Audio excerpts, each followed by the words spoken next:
It's Fordham against Fairfield from the Leo D. Mahoney Arena next on WFUV Sports.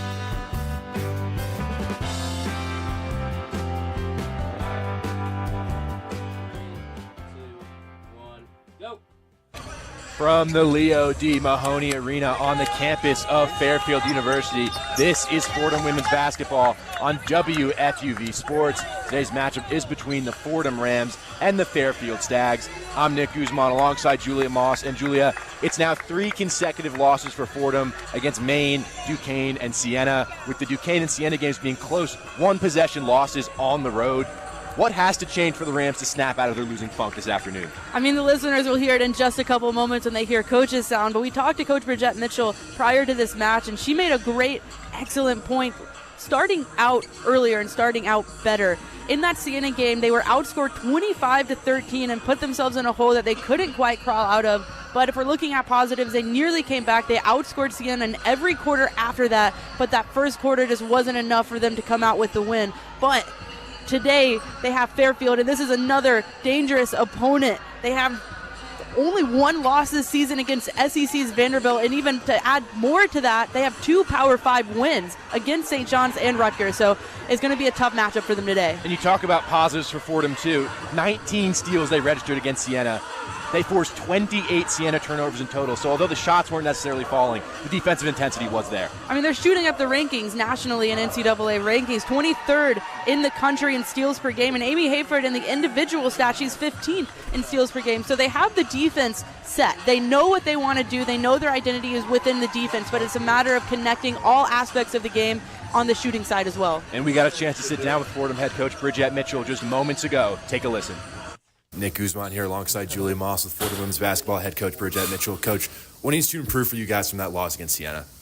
I think that it's important for us to start the game off better. I think that the past 3 games that we've lost, we didn't have a good start, right? Whether that was from a turnover perspective or not getting defensive stops like lapses. And so I think that that's something that we have to get better at. And I think that we're going to do a few different things today in terms of lineup, right? And wanting to be bigger and try some different approaches. And we'll see how it goes. Amy Hayford kind of having a bounce back game scoring wise, 22 points. How important is it for this team to have that, secondary scoring option? In this case, first case scoring option with Amy for Taylor Donaldson, just like having that second scoring option. Yeah, Taylor didn't score as much as she hoped to that last game, and for someone with the ability like Amy to do so, and she kept us in that and brought us back, and so that's something that when I watched film with them yesterday, we talked about. They're going to get majority of our shot attempts, right? And so if you're going to get majority of the shot attempts, 1, you have to be looking for them and hunting for them, but then 2, have the confidence to knock them down. There were some moments in that Siena game where Taylor passed up shots, and I was like, no, just because you're missing them doesn't mean that you pass them up, right? Like, and that's something that she's capable of doing, and we just got to get it consistent. And again, very proud of Amy. Like, Amy can score on all 3 different levels, and she proved that against Siena. So looking forward to seeing that today. And then on the defensive end, Fordham shooting up the rankings nationally as far as steals per game, 23rd in the country right now. But Fairfield also a very defensively minded team. What's the mindset going into this game of winning the battle on the defensive end? Yeah, we want to win all the 50-50 plays, right? If it's a loose ball, we're going to be the ones dive into it. We're going to press. That's just who we are. We're going to go for deflections and steals, and so that's something that you can definitely expect from us every game, especially today. This has been a really intense stretch of games, 4 games since last Saturday. What do you think you've learned about your team and their ability to sort of take on this number of games in this short amount of time? I think that just in terms of the scheduling and what it posed is a challenge. I think it's something that we owned, right? Like, I think everybody had a different approach coming into each game. And like I said, we didn't start as well as we hoped, but we did a lot of good things in those moments. And so just looking to build on those, right? Like, it's 3 games, and I don't even remember how many days. But I think having this break, coming back refreshed, right, that's something that we want to have and be focused on as conference comes. We're going to have a few different looks come conference, right? We have a few bye games, but then we play typically our Wednesday, Saturday kind of thing, and so we'll be ready for that. Thanks, Coach. Back here in Fairfield, Connecticut, Nick Guzman alongside Julia Moss, just about set for tip-off between Fordham and Fairfield. The Rams come in at this one 5-5, 0-1 in the Atlantic 10, and we have starting lineups for both teams. Starting off with Fordham, Taylor Donaldson, Amy Hayford, Rose Nelson, Matilda Flood, and Miranda Nyborg. That's the starting five. The change is no Mandy McGurk, no Taya Davis this time. Rose Nelson gets the start. We've talked so much about who's going to get the start at point guard. Is it going to be Mandy McGurk or Taya Davis? And thus far, they've switched off quite a bit, but today neither of them are starting. And I think there's a couple reasons for that. One, their performances last game were not stellar in any way, shape, or form. Mandy McGurk finishing 2 for 7 from the field with 8 points, and Taya Davis 1 for 5 with 3 points. When you're in that point guard spot, you want more efficiency from there. But furthermore, Fairfield is tall, and they're really good on the defensive boards. They're out-rebounding their opponents by 6.2 compared to Fordham's 1.8. We talk about how great Fordham is on the defensively, almost 6 times on Fairfield's side. So that height that they have now by not having that stereotypical point guard spot filled by either Mandy McGurk or Taya Davis is definitely a strategic move for Fairfield in particular. And for Fairfield, the starting five will be Janelle Brown, Katie Lamro, Megan Anderson, Amina Selimovic, and then Lauren Beach rounding it out. This is a Fairfield team, Julie, with a lot of depth at a lot of different positions, and it's a team that hasn't really had a consistent starting five because they don't have to when you have that much depth. They're a lot like Fordham in that way of every week, every game, the starting lineup is just a little bit different. The only player this season to start all 7 games they've played in is Janelle Brown. Everyone else has at least rotated once this season, so the depth is a point of emphasis for Fairfield in their success this season so far. So for Fordham, first time under head coach Bridgette Mitchell, they've lost 3 consecutive games to Maine, Duquesne, and Siena. There were close games in the last 2, but Fordham also yet to win a road game this season. They're 0-3 away from the Rose Hill Gym. That could be the first road win tonight. Another MAC opponent for Fordham in Fairfield, but a very talented team that Fordham's going to have their hands full. And I know Fordham is inching for that first road game victory. I mean, they just went on a 3-game tear on the road. This will be the 3rd game. So for both of those games in the past 2 to be as close as they were, for them to be in it at the very end and drop both of them, it's just part of the growing process for this team, honestly. They're new. We've talked about that so much. Obviously, none of these players have played on a court together besides 4 who are returning from last season. So you learn in the wins, you learn in the losses. So it's just a matter of taking what you can into this game and trying to get that first road victory. And this is the final game of an incredibly busy week for Fordham. They've played 4 games since last Saturday. That's 4 games in 8 days. That's a very intense stretch, even by a college basketball team standards. But for Fordham, they'll have a little bit of a break after this one, not until December 21st when they take a road trip to the University of Virginia. Will they be back in action? So a nice 10-day break after this chaotic stretch. Yeah, and listen, 4 games in 8 days, that's insane. That schedule is a gauntlet, and you have to think about why that is. Coach Bridgette Mitchell kind of getting hired late in the game compared to other coaches who have had the whole offseason to create a schedule. You have to take what you can get in that position in a tough 4 games, but at least they're getting opponents. They're getting non-conference tests before they go into conference play, and Virginia will be that last test before we really get going on the season. And we're just about set for tip here at the Leo D. Mahoney Arena. Will be Miranda Nyborg against Amina Selimovic. On the opening tip, Fordham wearing white, Fairfield in black. The Rams attacking from left to right, Fairfield from right to left. Fordham trying to snap a 3-game losing streak. Fairfield trying to pick up a win against a 6th different conference early in the season. And we're underway. Nyborg the tip up ahead in the front court for Rose Nelson. And here we go from Fairfield, Connecticut. Amy Hayford handling the ball up top. Now it's Rose Nelson to the far side wing for Hayford. Makes a move towards the baseline, gets the basket, forced to pick up her dribble, and Amy Hayford traveled. Tough start for Fordham there. Amy Hayford trying to establish that pivot foot to look out beyond the arc for an outlet player, but let the feet drag just a little bit for the travel. So it's Fairfield basketball with Fordham applying some pressure in the backcourt. This is Megan Anderson across here to Brown, who can cross the timeline for Fairfield. Anderson in the corner there for Lamro. Lamro will take a step inside. She fires from 3, and she connects. Katie Lamro, 3-0 Fairfield, 30 seconds in. Amy Hayford the other way for Fordham. This is near side wing, hands off for Taylor Donaldson up top. Donaldson to the near side corner for Hayford, trying to feed Nyborg in the post, intercepted by Brown, and a foul called on Nyborg. Quick foul by Nyborg there. Gotta imagine she did that to avoid the transition offense from Fairfield there because it was unnecessary, but if they were trying to stop the push on the other end, that would make sense. 9:20 to go in the first, 3-0 Fairfield. It's Brown in the backcourt. Now to Anderson. All the way to the far side for Lauren Beach in the front court. Beach on the far side wing. Picks up her dribble at the baseline. Kick back out to the wing for Brown. Straight away, Anderson now. Anderson. And Brown will settle things down up top. 10 to shoot for Fairfield. Brown for Beach on the right wing. Now to this near side. Lamro will try another three. That's perfect again. Katie Lamro with 2 threes early. 6-0 Fairfield. A minute 45 to go in the first quarter. Amy Hayford the other way across the timeline on the far side for Rose Nelson straight away. Matilda Flood to the far side wing for Amy Hayford now. Hayford into the post for Miranda Nyborg on the far side. Nyborg, the cross-court pass for Matilda Flood. She's open for 3. Too strong. Rebound loose, picked up by Brown, who can streak back the other way for Fairfield. Janelle Brown on the far side wing to this near side for Lamro. Thought about another 3. She'll kick back up top for Brown. Now to the far side wing, Selimovic. Now Lamro makes her move inside up top. Far side wing again, Selimovic. Brown up top, 10 to shoot for Fairfield. Brown with the screen from Selimovic. The left elbow jumper is good. Selimovic knocks it down, or Brown does rather. 8-0 Fairfield. 8 minutes to go in the first quarter. Hayford the handoff on the far side wing for Taylor Donaldson. Gets the lane, spinning. Donaldson gets inside. Underhand layup, no good. Rebound by Selimovic, and Brown can carry back the other way. 8-0 Fairfield, 7:40 to go in the first quarter. Anderson to the near side corner. That's another 3. No good that time from Lamro. Flood secures the rebound. Matilda Flood, the handoff for Amy Hayford up top. Hayford gets to the baseline with the right hand and the finish. Fordham's on the board here through Amy Hayford. It's 8-2 with 7:23 to go in the first quarter. Selimovic on the far side to Lauren Beach on the wing. Beach the cross-court pass. Lamro's open to the corner. That's a 3 from Anderson. Too strong. Rebound loose. Rose Nelson able to grab it.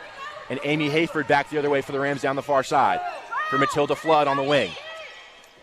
Pushed up top here for Rose Nelson. The crossover at the top of the key. Nelson to the baseline. Took some contact. Her layup no good. Miranda Nyborg gets the rebound and goes back up and finishes. Fordham showing the emphasis on the offensive end is going to be getting open under the basket for open looks. Megan Anderson the other way for Fairfield on the far side wing. 6:45 to go in the first quarter. The pass inside. Amy Hayford with the steal. Taylor Donaldson back the other way. Donaldson, the crossover at the top of the key. Pull-up jumper from mid-range. That swishes home. Very quickly, it's 8-6 here with 6:33 to go in the first quarter. And it's going to be essential for Taylor Donaldson to be on her game today, especially now that they're out to a bit of a deficit here. The long pass up court for Beach. Lamro on the near side wing is open. She'll cut inside and pull up in the lane for the easy jumper. 10-6 Fairfield. 6:15 to go in the first quarter. Amy Hayford across the timeline for the Rams. Hayford to the near side wing for Taylor Donaldson. The screen up top from Miranda Nyborg. Donaldson towards the middle, gets to the lane, and she traveled. Another travel call against these Rams, this time on Donaldson. It's 10-6 Fordham, or 10-6 Fairfield rather, with 6:03 to go in the first quarter. Fordham so far this season has done a good job of taking care of the ball. And so far today, giving them extra possessions. When you're struggling on offense the way they are, the last thing you want to do is give Fairfield more chances to extend a lead.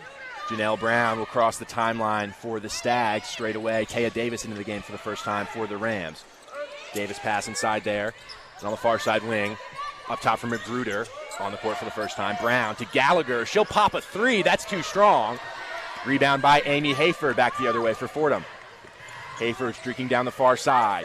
Pulls back towards the middle for Taya Davis up top. Davis makes a move in the lane, lost her handle. Out to the near side wing for Taylor Donaldson. Donaldson, the tough shot, toilet bowls around and in. Taylor Donaldson, it's 10-8 Fairfield now, 5:25 to go. Up court pass from Brown. Shot no good. Rebound by Matilda Flood as Magruder went up with it. Taya Davis the other way for Fordham. Davis in the lane for Nyborg. Nyborg's contested shot is off the front of the rim and out. Nicoletti Leite can come down with the rebound for Fairfield.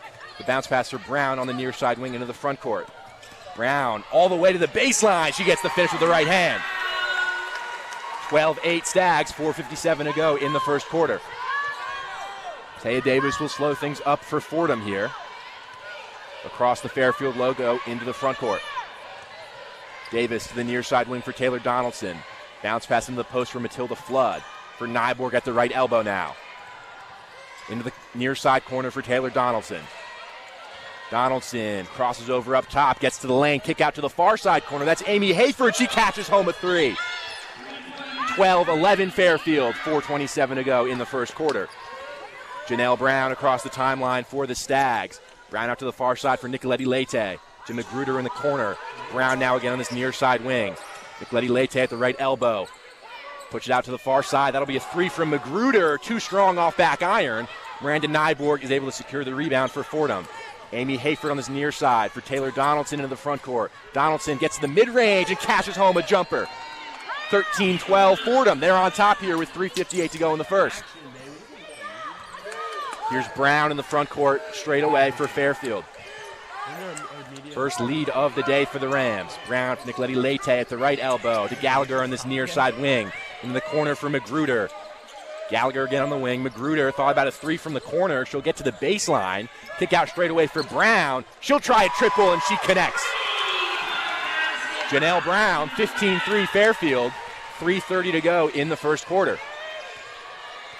Taya Davis across the Stags logo. Near side wing, Taylor Donaldson. Looking for Flood in the post. She'll go up top for Miranda Nyborg. Out to the far side wing for Hayford.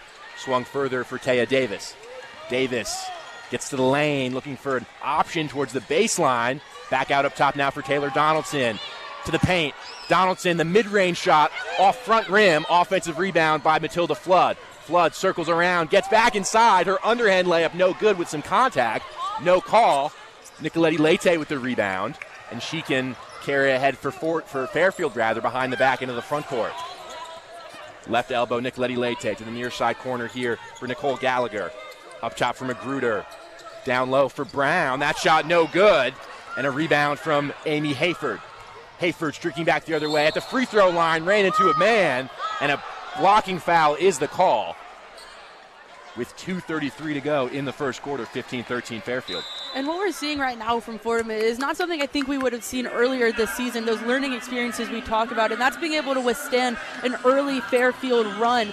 You know, if this had happened in that Manhattan game or in that main game, we saw that they didn't have the ability to not panic in that situation, but they've stayed true to the offense that they dedicated themselves to coming into this game, and now we're looking at just a 2-point deficit with them even having a lead in the very recent past. With 2:33 to go in the first quarter, we'll head into a media timeout. It's Fairfield 15, Fordham 13.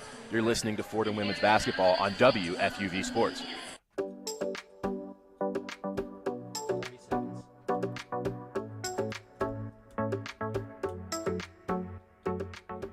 What's up, everyone? I'm Julia Moss, one of the hosts of WFUV's women's sports podcast, All In.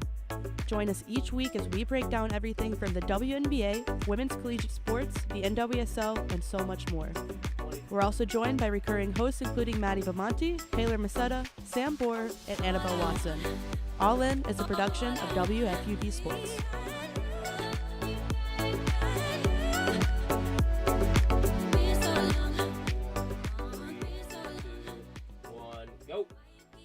Back inside the Leo D. Mahoney Arena, Nick Guzman alongside Julia Moss. Fairfield with an early 15-13 lead over Fordham with 2:33 to go in the first. But Julia, it was 8-0 Fairfield, and the Rams looked lost for those few opening moments. We're quickly able to get things together and get this game back close. And I just said it before the break, their ability to not panic in that situation and know that there's a run for them coming soon. And boy, has it. 6 for 12 from the field, 1 for 2 from beyond the arc. You know, the usual suspects are the reason for that 13 points. Taylor Donaldson 3 for 5, Amy Hayford 2 for 2 with a big three-pointer. If those two can keep their momentum going and lead this team offensively, we've seen that they can lead this team to a win if they're on their game cohesively and together. And Coach B talked about she wanted a fast start. I don't know if that counts as a fast start, going down 8-0, but the fact that they're able to immediately rebound and get this back to a 2-point deficit, it does say a lot about the resiliency to not panic early. It's very subjective what start is, what a fast start is. First quarter could be the start. Exactly, that's what I'm saying. 13 points, down by 2. If you're looking at the Siena game, man, was it not that kind of game in the first quarter. So all in all, as long as they come out of this timeout with the same intensity that they went into the timeout with, I can't imagine Coach Mitchell is too upset with the performance on the court so far. So coming out of the media timeout, after the blocking foul was the call with 2:33 to go in the first quarter, it will be Fordham to inbound underneath the basket in the front court through Taylor Donaldson. Donaldson to Rose Nelson in the far side corner. Up top again for Amy Hayford. Now Matilda Flood straight away. Flood to the near side wing for Taya Davis. With Nelson calling for it in the post. Davis, the crossover, gets to the lane, picks up her dribble, kicks back out up top for Amy Hayford. Hayford to the baseline all the way. Her shot won't go. Rebound secured there by Nicole Gallagher, and a foul against Hayford is called in the backcourt. Those are those silly fouls that could start to add up as we see Mandy McGurk enter the game for Amy Hayford after that one. If you give up the rebound, just let them go up the court at that point. You're early in the game. You don't want to get those fouls to start piling up before the half hits. So McGurk in for Hayford in the backcourt for Fairfield. This is Megan Anderson. For Gallagher up ahead for Nicoletti Leite. Magruder in the far side corner to the baseline. She lost it. Matilda Flood with the steal. And that's a turnover. Fordham can go back the other way through Taya Davis with under 2 minutes to play in the first quarter. 15-13 Fairfield. Davis to Donaldson on the near side wing. Pass down low to Matilda Flood in the short corner. Flood spinning around the baseline. Gets to the basket. She took a bump. No call. The shot was wild and no good. Nicoletti Leite the rebound. The long pass up court to Anderson. And a foul called on Donaldson trying to take it away. Fairfield trying to catch Fordham slacking on the transition offense. That's like the third time we've seen them chuck it up the entire court. That time it didn't work out the way that Fairfield, I'm sure, drew it up, but it's definitely, at this point, a common denominator of things they're doing in the transition. So Fairfield basketball right in front of us with 1:40 to go in the first. They lead 15-13. Up top with Nicoletti Leite commanding the offense to the near side corner here for Lamro back on the court. And that's a foul against Matilda Flood. And just last game, we saw Matilda Flood draw 4 charges. Really good at setting her feet, not able to get the position completely set there before the drive. And it will be Fairfield to inbound here on the near side, right in front of us through Nicoletti Leite. He gets it in there to Fisher. Nicoletti Leite up top for Lamro. Fisher swung to the near side wing. Nicoletti Leite. Bounce pass inside for Megan Anderson at the free throw line. Out to the far side wing. That's a 3 from Gallagher. It's short. Mandy McGurk secures the rebound and can push the pace the other way for the Rams. Into the front court. McGurk the handoff on the far side wing for Taylor Donaldson. Straight away, Taya Davis. Davis step back in mid-range, didn't pull the trigger. Donaldson now from the near side wing. Her threes off back iron, no good. The other way, it's Lamro for Fairfield. Lamro the bounce pass inside. Found Anderson with the block from behind by Taylor Donaldson. The Stags keep it though. Lamro gets inside to the lane. The pivot, her shot bounces in off back iron.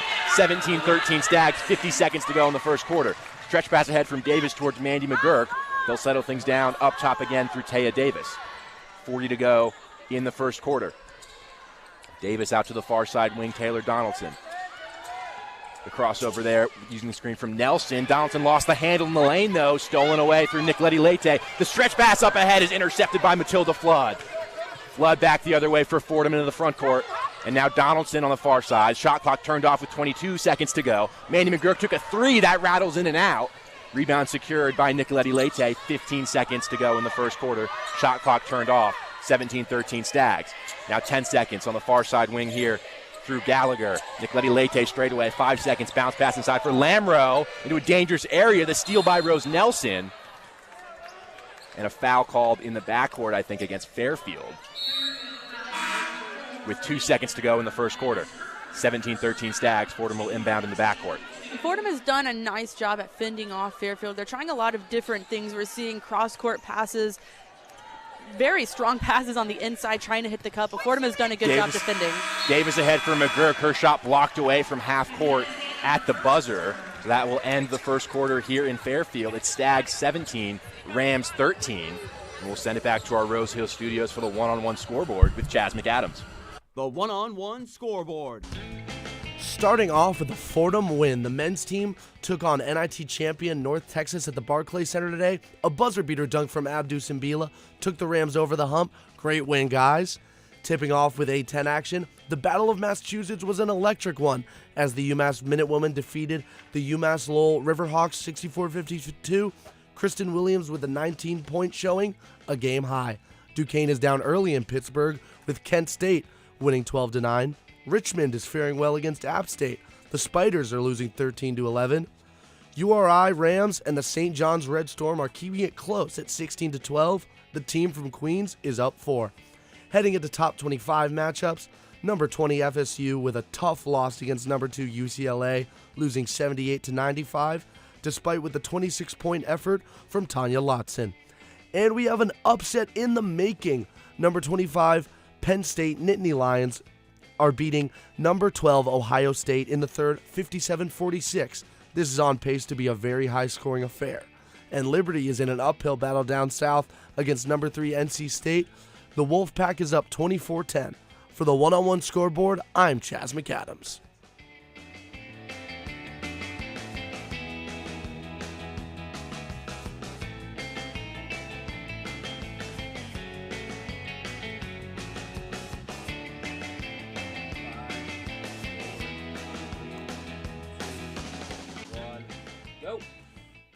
Thank you, Chaz. Back at the Leo D. Mahoney Arena in Fairfield, the Stags with a 17-13 lead over Fordham after 1 quarter of play. It was 8-0 Fairfield to start things off. Fordham now haven't scored in the last 3:59 at the end of the quarter. So a cold start for the Rams, a good middle, and then a cold end. Talk about after that timeout, wanting them to come out and continue that intensity. They did not score after that timeout, but credit to their defense because it's still just a 4-point game right now, 17-13. So, they have possession here coming out of this timeout, and they have the chance to keep this close. But if those issues that we've seen become a theme through those past few games start to rear its head once again, they're going to have to fix that up because this is a Fairfield team that can shoot the lights out from beyond the arc, and they're a very efficient team inside the paint as well. So they're going to have to be on their A game on the offensive end while also keeping that intensity we've seen so far in this game on the defensive end. Yeah, on the Fairfield side of things, only 2 scorers in Lamro with 10 and Brown with 7. But that adds up to 17, and that's how they have their lead. Lamro 4 of 5 shooting, 2 of 3 from three-point range. Those 2 coming right at the start. On the Fordham side of things, it's Donaldson and Hayford again. Donaldson with 6, Hayford with 5. That's kind of what you expect at this point from the Rams. Yeah, and that's the thing about this team is that they're so efficient, Fordham at least, inside of the paint, and that's where their bread and butter is at this point. But when you're facing a team that's good beyond the arc, you have to score more times and you have to force those extra possessions to keep up with it, because if you're shooting poorly from 3 and the other team is killing it, it is going to be tough to keep up. Fairfield basketball to start the second quarter. It's Janelle Brown into the front court straight away for the Stags. Brown now on the far side wing. The screen from Anderson back towards the middle. Brown still at the logo. Brown attacking now to the left side into the paint. Pass straight away. Selimovic, pull-up jumper from the free throw line is no good. Rebound secured by Amy Hayford. Hayford the other way for Fordham straight away. Hayford to the left, or top of the key rather, for Miranda Nyborg. Nyborg to his near side wing for Amy Hayford. Hayford circling into the lane, gets inside. The underhand layup with the right hand is perfect. 17-15.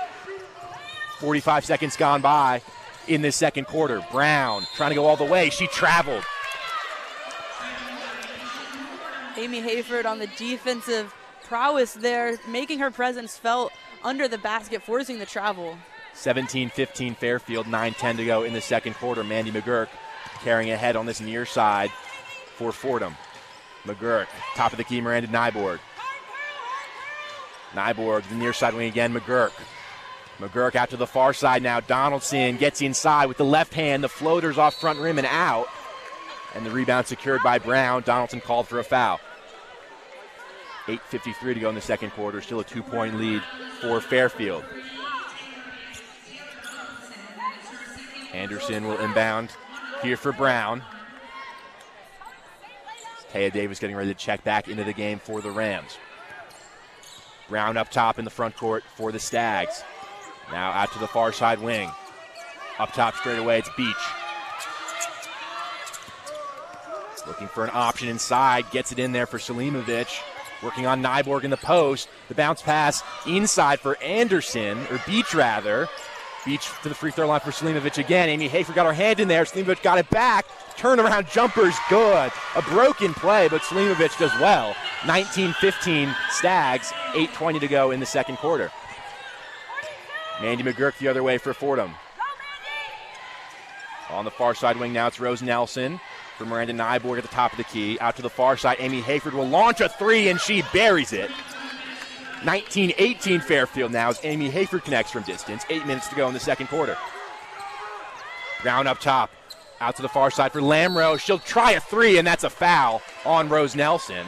And Katie Lamro will shoot 3 free throws. Just a silly foul there from Rose Nelson. The contact came after the actual shot on Lamro's way down. So now Lamro gets 3 free throws when the foul didn't even occur on the actual shot itself.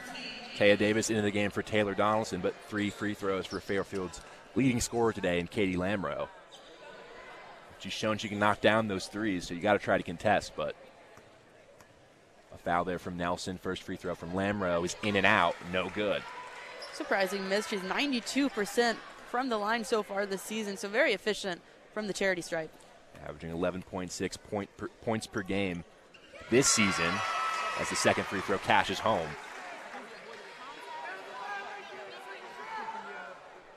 %30 on the year in three-pointers. Free throw there from Lamro is good. She goes 2 of 3 from the line. 21-18 Fairfield. Amy Hayford the other way for Fordham. The pass inside from Miranda Nyborg working in the lane. She flips it up with the right hand and in. 21-20 Fairfield. The other way Brown to the near side wing for Magruder. All the way out to the far side. Straight away Anderson. She'll launch a triple off back iron and out. Rebound secured by Amy Hayford. Hayford carrying ahead for the Rams, going all the way. Now for Nyborg in the mid-range. Mandy McGurk up top. Pass inside for Nyborg, too far, and a turnover. Stolen away by the Stags. Brown, the bounce pass for Anderson in the lane. She missed the layup. Brown with the offensive board. Beach was open on the near side for 3. The middle for Lamro. And Lamro up top will settle things down for Fairfield. Out to the far side wing for Magruder. Lamro up top now. Swung to the near side wing for Beach. 5 seconds on the shot clock. Straight away Magruder. She fakes. 3 seconds to shoot. In the lane. Pass blocked away by Miranda Nyborg. Out of bounds on the baseline. Fairfield with 1 second to shoot it. Incredible defense by Fordham there. Not getting panicked as the shot clock winded down. Defensive intensity just picking up the more seconds that pass. And now Fairfield has just 1 second on the inbound pass to get a shot up. Brown will inbound it. They got 1 second. Brown flips it up in the lane. They come down with it, but the shot not in time there from Anderson. It's a shot clock violation with 6:57 to go in the second quarter. 21-20 Fairfield. It's a good idea by Fairfield, just chucking it up, trying to get it to a post, get a quick shot up. It went in, but just half a second too late. Taya Davis the other way for the Rams. Across the Fairfield logo up top. Out to the far side wing for Amy Hayford. Hayford to Davis straight away. The screen from Nelson. Davis pulls back to the perimeter for Amy Hayford. 10 seconds for the Rams to shoot. Hayford still at the logo. 7 seconds to shoot now. Hayford out to the left side wing. Hayford to the baseline. The underhand shot is no good. That's short. Magruder with the rebound. Back the other way for the Stags. Magruder to Brown. On the far side, the pass inside for Beach. She's open and she finishes. Amy Hayford was a little slow to get back on that last shot, leaving it 5-on-4 for Fairfield and made the most of it there. 23-20 Stags. 6:10 to go in the second quarter. On the up top here, it's Taya Davis for Fordham. To the near side wing for Mandy McGurk. To the lane, the pull-up jumper from mid-range. That catches home off back iron. 23-22 with 6 minutes to go in the second quarter. On the far side corner now, it's Magruder open for 3 the other way, and she knocks that one down. 26-22 Fairfield, and the backboard is poked away from Taya Davis by Brown. Matilda Flood able to recover, and she can safely cross the timeline for Fordham. Davis now straight away for the Rams. For Matilda Flood on the far side wing. Top of the key now, the bounce pass for Rose Nelson. Nelson makes her move inside, takes some contact, and she'll go to the free throw line as the shot was no good. But 2 shots coming for Rose Nelson. Great play from Fordham there. I think something that they're still working on is the timing of those pick and roll offenses they're running, those plays. But just then, didn't need a pick, didn't need anything. Rose Nelson just takes the ball into the paint and draws the foul. So 2 shots coming from Nelson, who's a player you always want to see put up more shots and be more aggressive. Making her move there in the lane, and she's rewarded with free throws. First shot from Nelson is nowhere close off the side of the backboard. There's 5:27 to go in the second quarter here. 26-22 Fairfield. Gotta hope that ball slipped out of her hand, and there's some other excuse there because it hit side backboard. Second shot from Nelson is strong off the heel, no good. Rebound secured by the Stags. This is Brown streaking right up the middle, all the way against Flood. She takes the contact and finishes anyway. 28-22 Stags. 5:14 to go in the second quarter. Mandy McGurk up top for the Rams. McGurk out to the far side for Matilda Flood, who hands off on the perimeter for McGurk again on the wing. Straight away, Amy Hayford now. Hayford to the near side wing. McGurk straight away. 7 seconds for the Rams to shoot. Into the post for Rose Nelson. They have to get a shot up. Nelson to the baseline. Contested shot with the right hand is no good. Right underneath the basket. Brown the other way for Fairfield. Brown, the cutting Magruder, she hit her. Pass out to the near side now. Taylor Donaldson able to get a hand on it and knock it away. It'll be Fairfield basketball, but that will send us into a media timeout with 4:36 to go in the second quarter. It's Fairfield 28, Fordham 22. You're listening to Fordham Women's Basketball on WFUV Sports.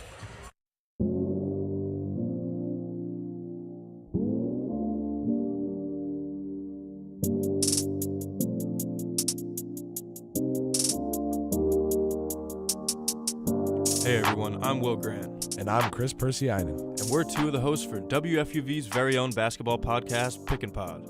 Tune in weekly for updates and our takes on the latest around the NBA, as well as exclusive insight from our very own Knicks and Nets beat reporters. We'll have you covered on everything from all of the NBA's latest drama we know and love, to debating all year long which team will get to lift that golden Larry O'Brien in June.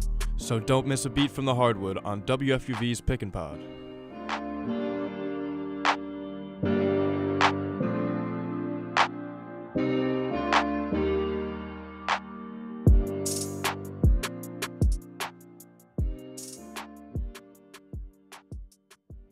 Back inside the Leo D. Mahoney Arena here in Fairfield. The score Fairfield 28, Fordham 22 with 4:36 to go in the second quarter. Nick Guzman alongside Julia Moss. And Julia, something we talked about Fordham needing to improve on from the last game was the turnovers. You got to cut down on those. Only 2 turnovers so far. So taking care of the basketball better. They've absolutely taken care of the basketball. On the offensive end, it's just a matter, we've said this over and over and over again, of just scoring, just making those baskets. We've seen a couple of Rose Nelson misses, which I hope that doesn't, hurt her confidence at all, because she is a very efficient shooter, just not falling today so far. But Amy Hayford and Taylor Donaldson, as we've seen all season, have really made up for that with great shooting. I mean, Taylor Donaldson 3 of 7 for her in the first quarter. She's got off to a couple of really poor starts. 3 for 7, that's actually an improvement. And then Amy Hayford 4 for 6 and 100% from beyond the arc. So some really good possessions on the offensive end, but defensively we've seen Fairfield utilize those baseline cuts, quick fake out, go sprints to the other end, and Mandy McGurk has been left by herself a few times, not knowing where her man is. Has got to get better than that, because the moment Fairfield realizes that's a point of weakness for Fordham, they're going to go all in on that, and we're going to see a lot more open layups under the basket for Fairfield. And we knew coming into today that this is a Fairfield team that's super efficient offensively, and today 11 for 22 shooting 50% and 40% from three-point range. So if the shots are open, this is a Stags team that's probably going to knock them down. Yeah, I mean, Lamoureux so far has just been absolutely killer from beyond the arc, and also made a couple layups as well. That's got to be a point of emphasis for Fordham, shutting her down, but also just keeping the perimeter locked down, because if you're not, Fordham is not going to shoot well from beyond the arc in this game, and if they do, I'd be very surprised, and I'll admit that I'm wrong. But you need to keep the game inside the arc to keep it even between both of these teams, especially now that Fordham is down 6 points with 4 minutes left to go until the half. So coming out of the media timeout, there's 4:36 to go in the second quarter, 28-22 Fairfield. Fairfield will inbound in the front court, right in front of Fordham's bench on this near side through Nicoletti Leite. He gets into Brown up top for the Stags. They have 15 seconds to shoot here. Brown, far side wing for Nicoletti Leite with Amy Hayford watching her closely. Straight away for Lauren Beach up top. To Brown on the near side wing. The bounce pass inside for Carly Fisher. Out up top again. It's Brown, and she swishes home the 3 from the near side wing. 31-22 Stags with 4:13 to go in the second quarter. Mandy McGurk the other way for Fordham. A collision at midcourt with Flood and Brown, and a foul called against Brown. Matilda Flood just trying to open up room for Mandy McGurk at the half court. Able to draw the foul, though, get her feet set and absorb the contact. Flood into Mandy McGurk. 4:07 to go in the second quarter, 31-22 Fairfield. McGurk up top for the Rams. Pass down low for Taylor Donaldson. Donaldson traveled as she tried to make her move in the lane. Donaldson not sure where the travel came from there. A lot of Fairfield players blocking our view, so we didn't get a good look of how that happened, but seems like she took an extra step, and Taylor Donaldson thought it was just part of the layup process. Under 4 to go in the second quarter. Janelle Brown up ahead for Fairfield. Brown, the bounce pass to the left elbow for Nicoletti Leite. Up top again for Brown. Brown looking for an option, pushes back up top, straight away for Beach. Now swung to the near side wing for Nicoletti Leite. Up top again, Beach. Out to the far side wing, Carly Fisher. She traveled, moved her feet too quickly as she made her move. Turnover for Fairfield. Fordham basketball with 3:36 to go in the second quarter. 31-22 Stags. This is going to be an important possession for Fordham here. Fairfield on an 8-0 run in the past 2 minutes alone and 4 for 4. And on the conversely, scoring drought for Fordham is 2 minutes and 24 seconds. They're going to want to end that here. Mandy McGurk almost lost it on the far side, able to regather. Her pass, though, to Hayford was deflected. McGurk gets it back to this near side wing for Donaldson. Cuts inside to the mid-range. Her pull-up jumper no good. Miranda Nyborg, the offensive rebound. Put back no good, but a foul called underneath. Interesting call from the refs there. It seemed like there was more contact on the actual first shot before she came down with the offensive rebound and tried to put it back up. Nonetheless, it's going to be a foul, though, against Fairfield. So 2 shots coming for the Rams. Or no, they're inbound underneath. No free throws. Amy Hayford to inbound for Fordham. Underneath the basket to the left elbow for Matilda Flood. Flood, the handoff at the free throw line for Hayford. Circles around towards the baseline. Gets inside. Her righty shot is off back iron and out. And we'll see what the call is down low. Here's the ball. Went out of play on the baseline. It's going to be a foul against Fairfield. It's another good possession for Fordham there. Miranda Nyborg really making her presence felt inside. Able to draw 2 fouls on the last 2 possessions. Again, Fordham will inbound underneath. Davis out to the far side wing for Taylor Donaldson. Donaldson behind the back for Flood, or Nyborg rather, in the short corner. Up top again for Amy Hayford. Hayford gets inside, pull up from mid-range, too strong, and a foul underneath, this time against the Rams. We talk about Miranda Nyborg drawing 2 fouls, just committed a foul there to give possession back to Fairfield. 2:59 to go in the first half, 31-22 Fairfield. Janelle Brown up ahead for the Stags. Brown, the crossover up top on Flood. Now retreats this near side wing. Brown attacking to the perimeter.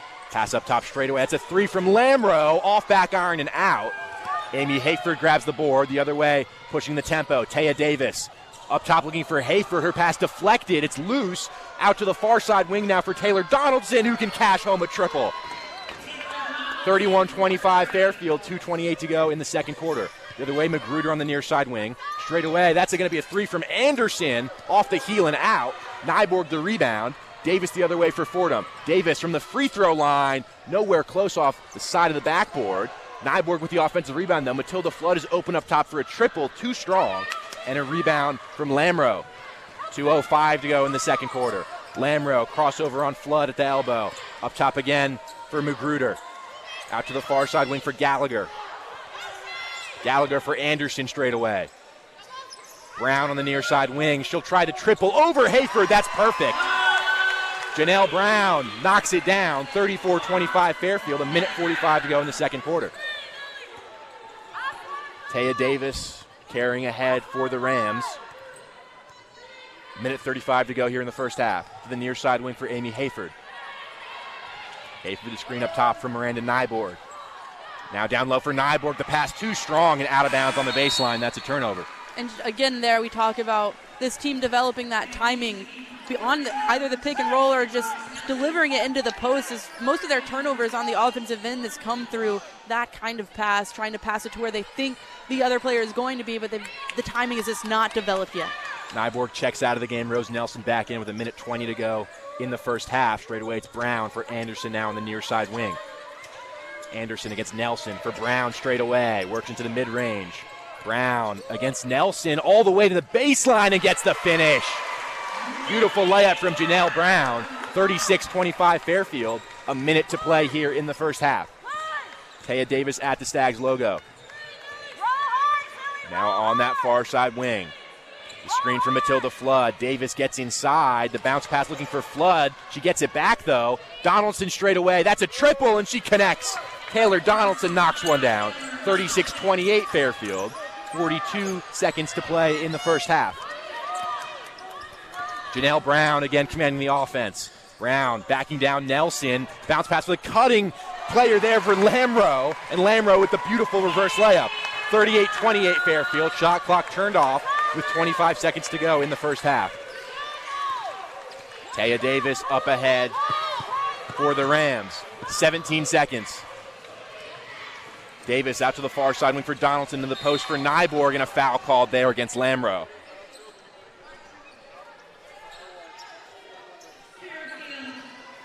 .1 to go in the first half.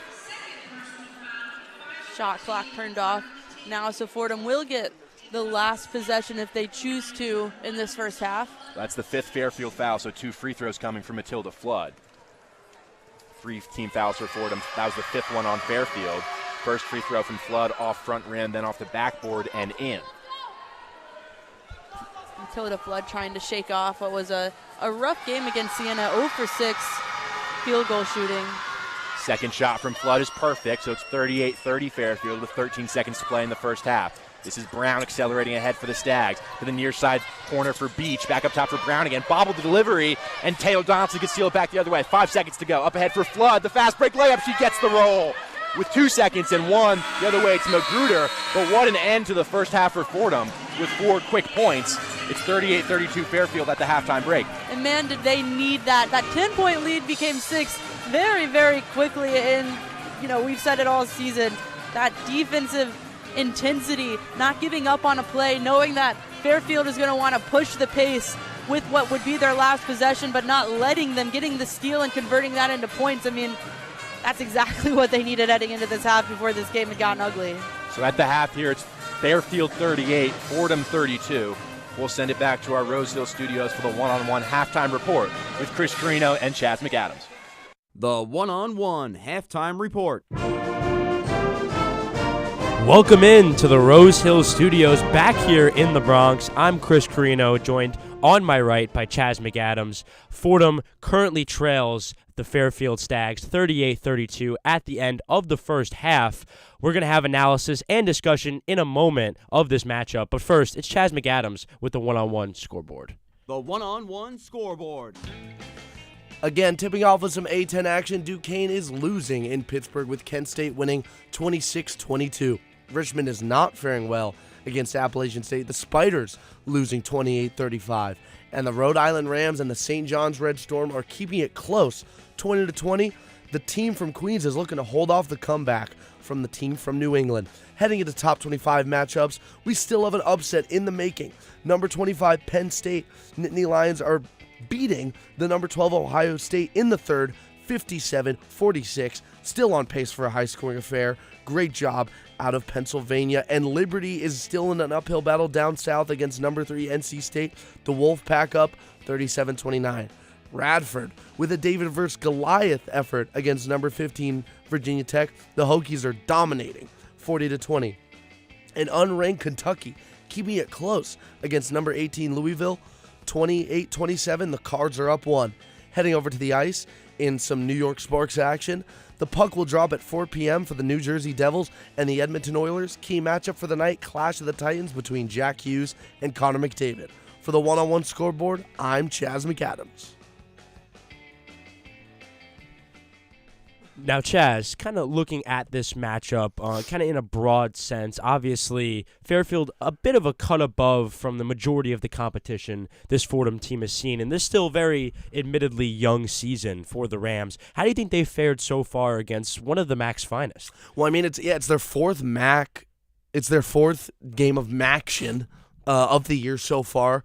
Getting a win against St. Peter's and then falling to Siena, I believe, is MAC, and then one more that I can't. But they faced off against the MAC a lot of action, a lot of action going on for this Fordham Rams squad. And to be honest, could have been a lot. I mean, down 10 still, but momentum in the Rams' favor could have gone a lot worse in that first half, especially because the Rams are known to get into deficits and try to dig themselves out of holes.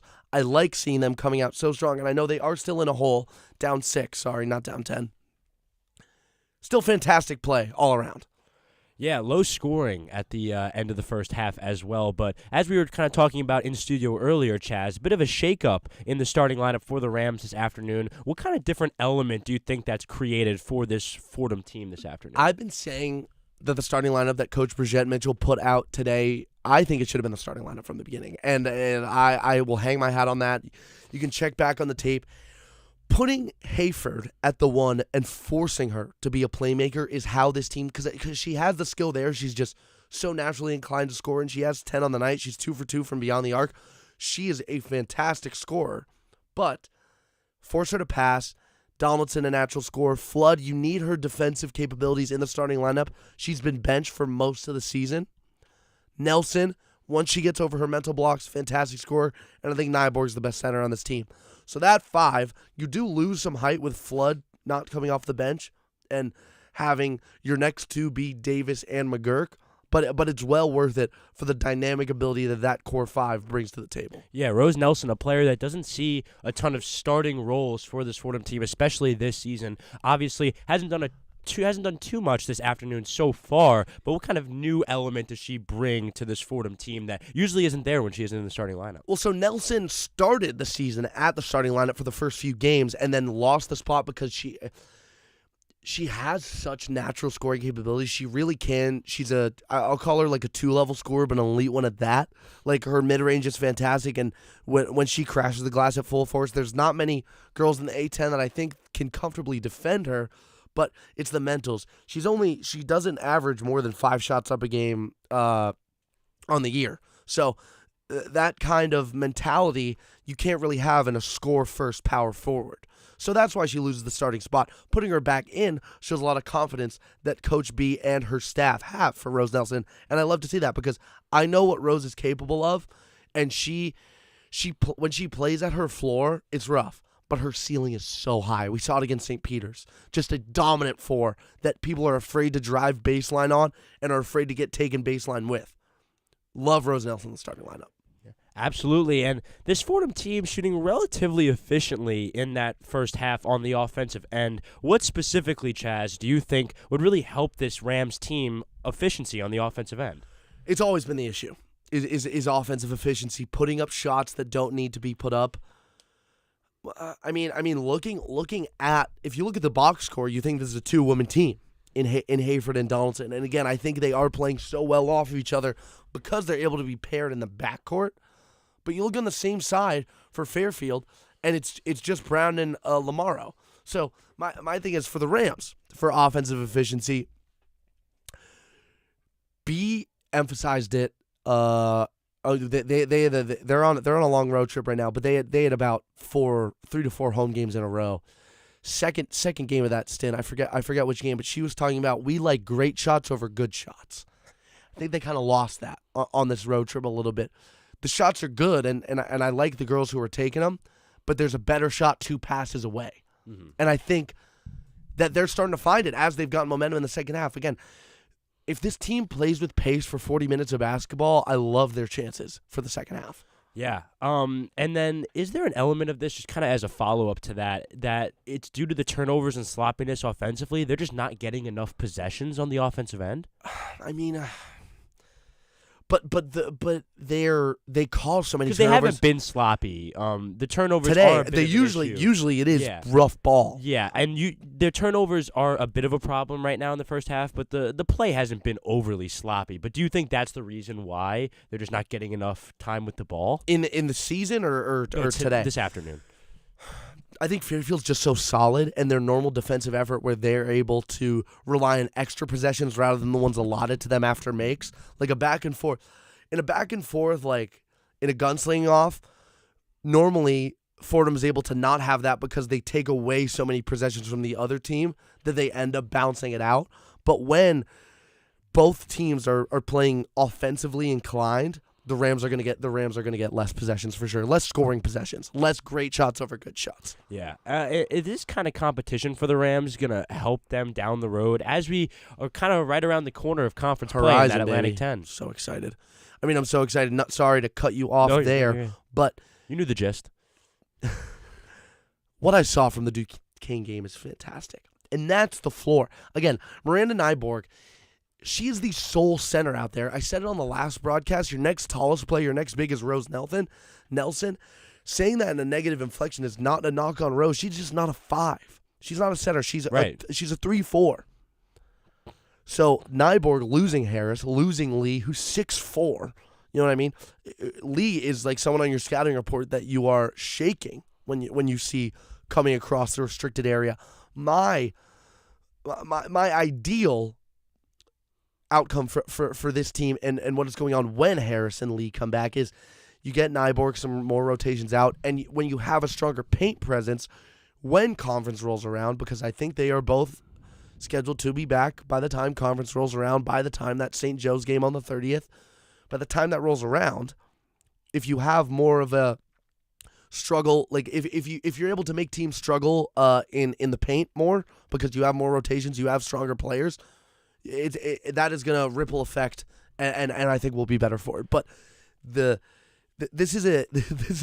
running a 7-girl rotation.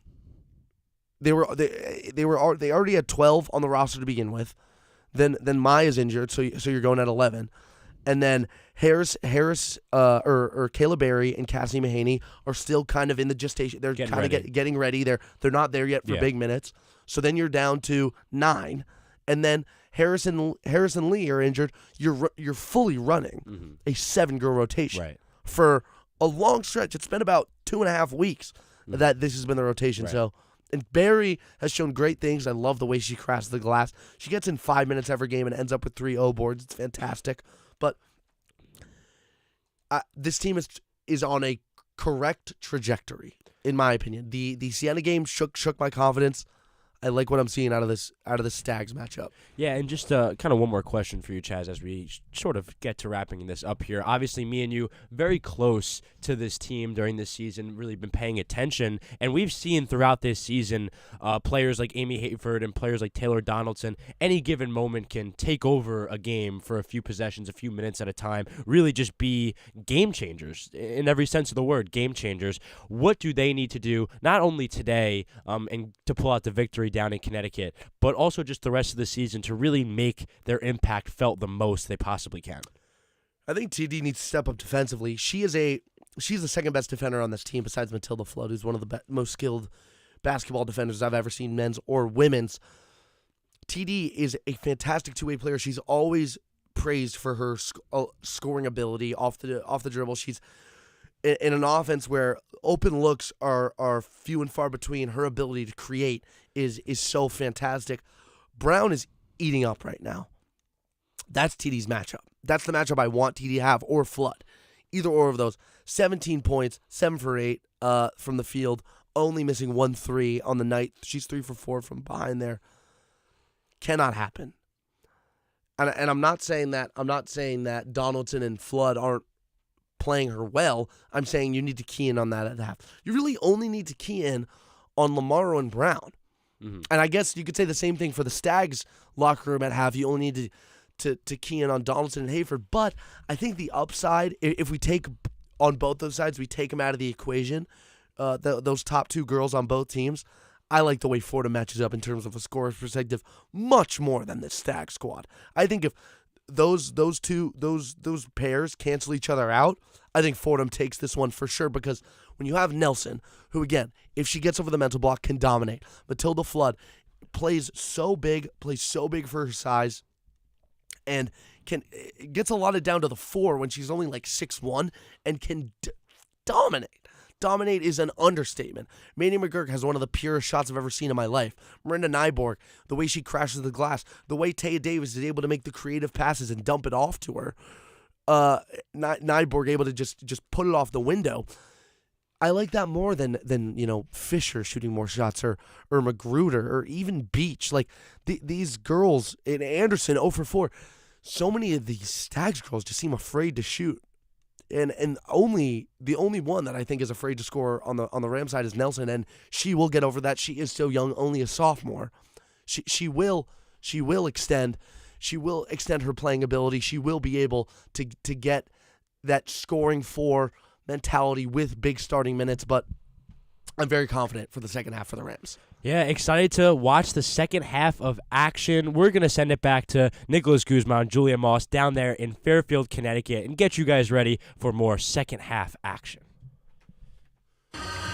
Thank you, Chris, and thank you, Chaz, for chopping it up at the halftime break. Nick Guzman alongside Julia Moss. We're about 2 minutes away from the start of the second half between Fairfield and Fordham. The Stags with a 38-32 lead over the Rams. And Julia, in that first half, there were stretches where Fordham really offensively had nothing going whatsoever, and their shots weren't dropping, and you worried that maybe Fairfield would jump out to an even bigger lead, but the Rams have been able to keep it close. This is an attribute Fordham has been able to get to themselves as a team that we didn't see in the first part of the season, and it's really positive and optimistic to see because their ability to withstand runs by Fairfield, and Fairfield has had quite a few even right now, finished the half with making 7 of their last 9 field goals, but not letting that deter them from their game plan on the offensive end, trusting that what they have planned will work. And right now we're looking at a 6-point deficit, which of course isn't great, but there's a lot of positives to take away from that first half. And I think the biggest one is,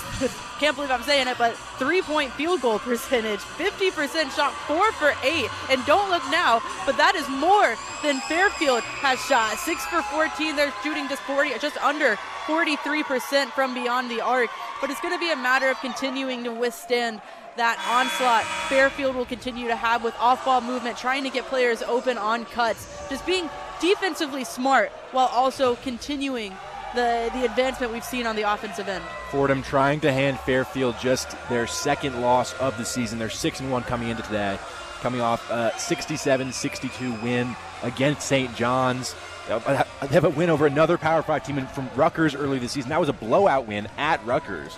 So this is an impressive program that really has made a lot of strides here this season. We talked about it before the show, but it feels like Fairfield is just trying to just collect some infinity stones of conferences. I've beaten 5 different conferences early in the season. I mean, they've only played 7 games, beaten 5 different conferences. If they win today, they can make it 6, which is insane.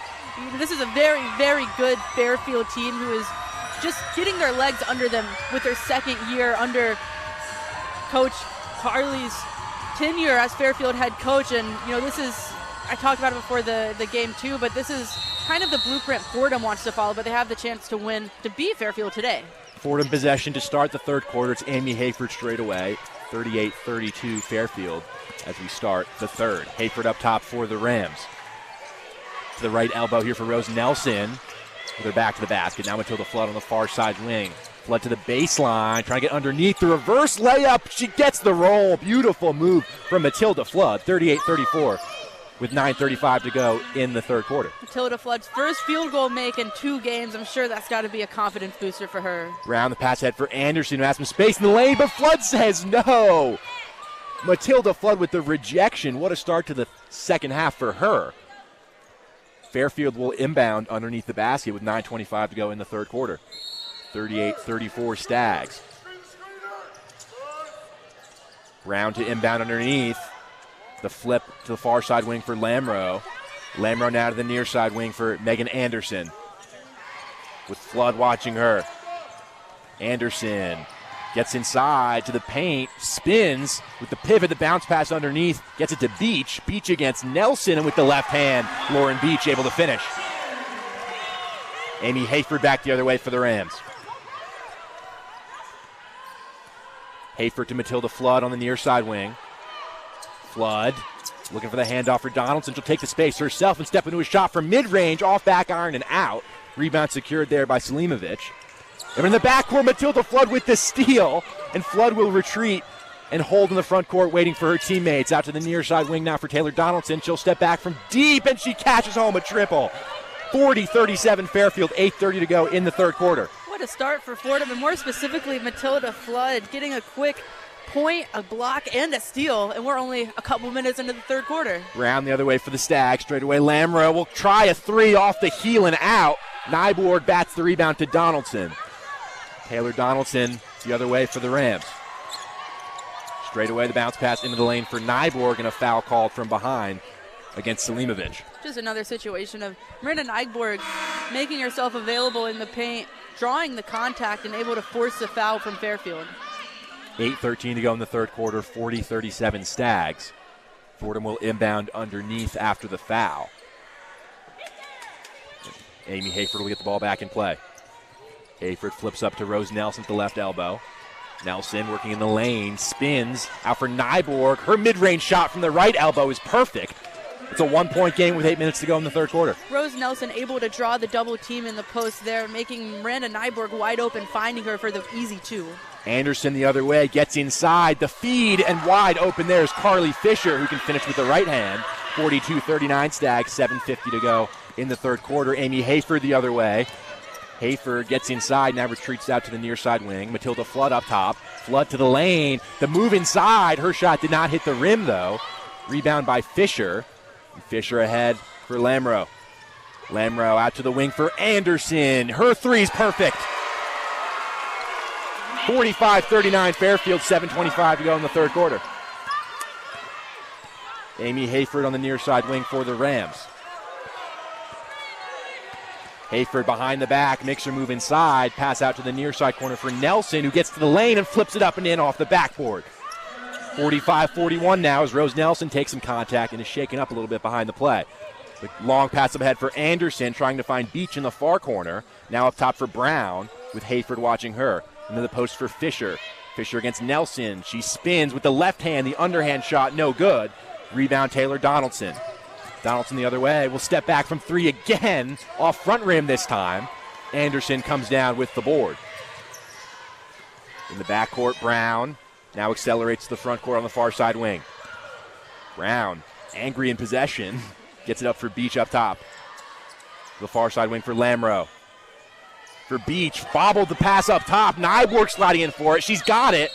And a whistle called and a jump ball as Nyborg was fighting for it on the ground with Beach. I'm sure Fordham will be happy for the stoppage in play here because Rose Nelson asking for a sub now from that ankle injury we saw just a couple moments ago. Quick possessions back and forth. Sure, it can't feel good to run up and down the court on what seems to be an injured ankle at this point for Rose Nelson. And we'll see Kayla Berry checking in the game for the first time as Nelson comes out with 6:25 to go in the third quarter. 45-41 Fairfield. 11 seconds on the shot clock for the Stags as they inbound in front of their bench on this near side. Straight away for Nicoletti Leite on the court.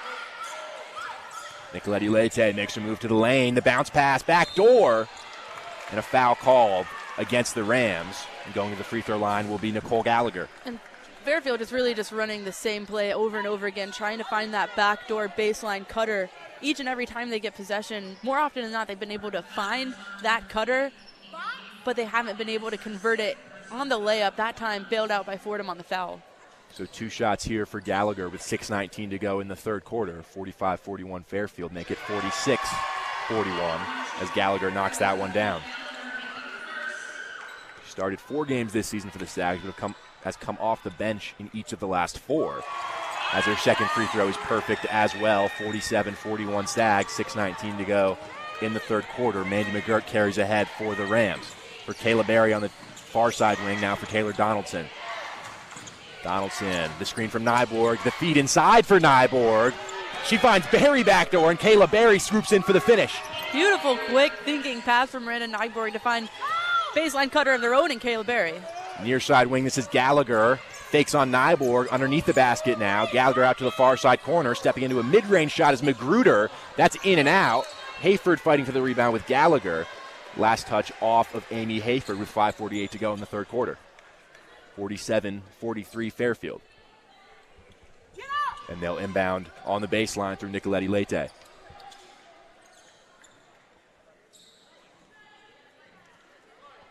Pause here as she ties her shoe. Off the inbounds. The flip is above the head of Anderson, but she's able to retreat at the logo and gain possession. Anderson out to the far side wing for Magruder. Magruder now straight away. Gallagher on the far side wing. Up top is Fisher.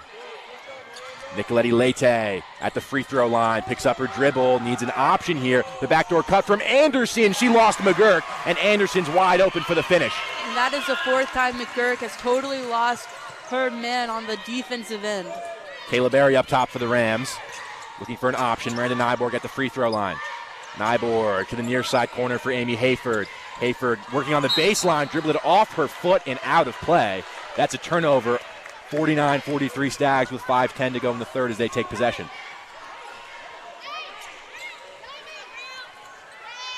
Anderson gets it in here for Nicoletti Leite.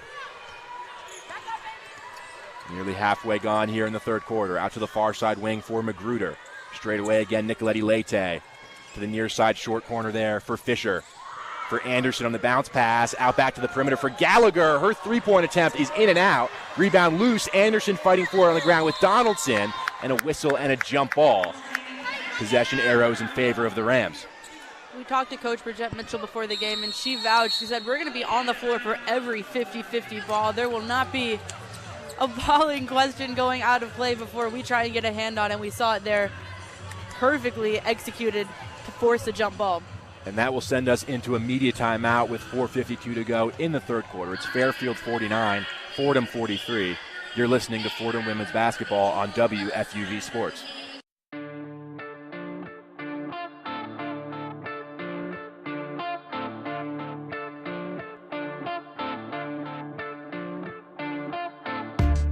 What's going on, guys? I'm Jack Warner, one of your New York Rangers beat reporters for the 2023-2024 NHL season.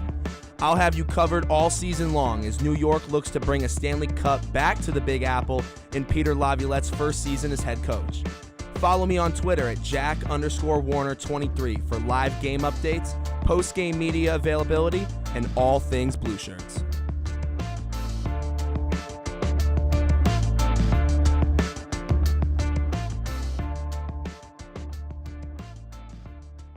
Back inside the Leo D. Mahoney Arena in Fairfield, where the Stags have a 49-43 over the Fordham Rams with 4:52 to go in the third quarter. Nick Guzman here alongside Julia Moss.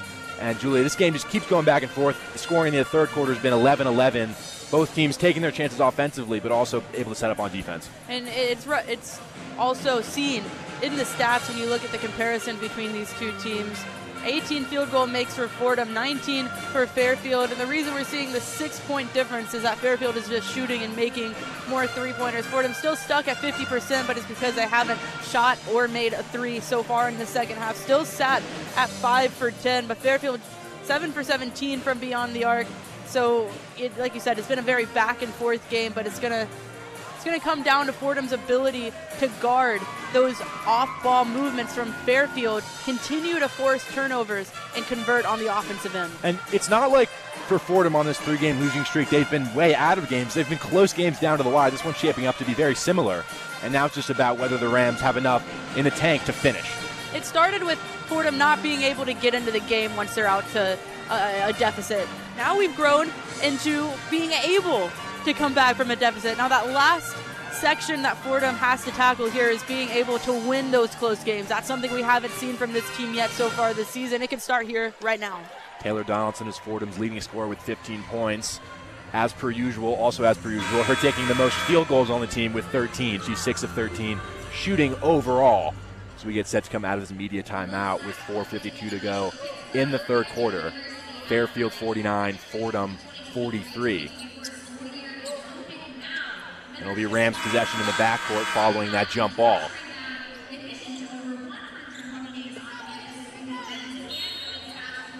And Barry into McGurk, and we're back underway. McGurk into the front court for the Rams straight away to Kayla Berry.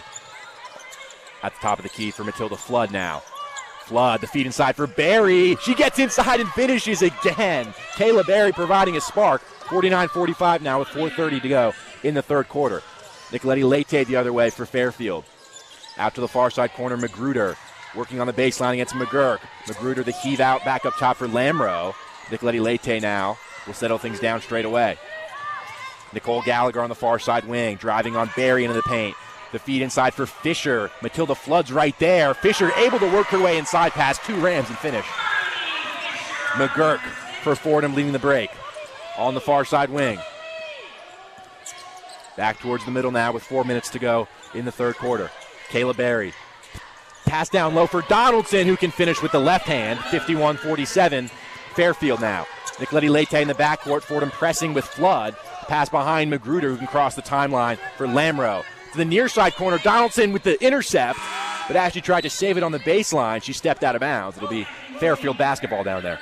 Taylor Donaldson having her head on a swivel there as we're seeing Rose Nelson check back into the game. Good sight to see for Fordham that ankle injury was not too serious. 51-47 Fairfield as Nelson back in the game for Matilda Flood. Fairfield will inbound underneath the basket through Nicoletti Leite. Or through Gallagher, rather, that is down there. Gallagher, as Brown tried to come around the screen, it's going to be a foul against Fordham. I believe that's on Kayla Berry. That would definitely be on Kayla Berry there. Completely stretched out her arms on that push. That is just going to be a call every single time. Gallagher again will inbound, able to get it up top for Lamro. Out to the far side wing for Magruder. The feed inside for Lamro. The fall away shot. That's beautiful from Lamro. 53-47 Fairfield. 3:35 to go in the third quarter. Mandy McGurk the other way for the Rams on this near side wing. Straight away for Kayla Berry, and she traveled as soon as she got it. And Berry will check out of the game for Miranda Nyborg. Undisciplined play there because the pass she led off right after traveling was actually a really good one. Found Mandy McGurk wide open on the left side 3, but unable to keep her feet still before getting that pass off. So Fairfield basketball here as Lamro carries past the logo.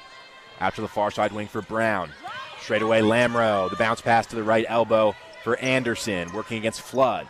Out to the near side corner. That's a 3. Too long there from Magruder. Rose Nelson comes down with the rebound.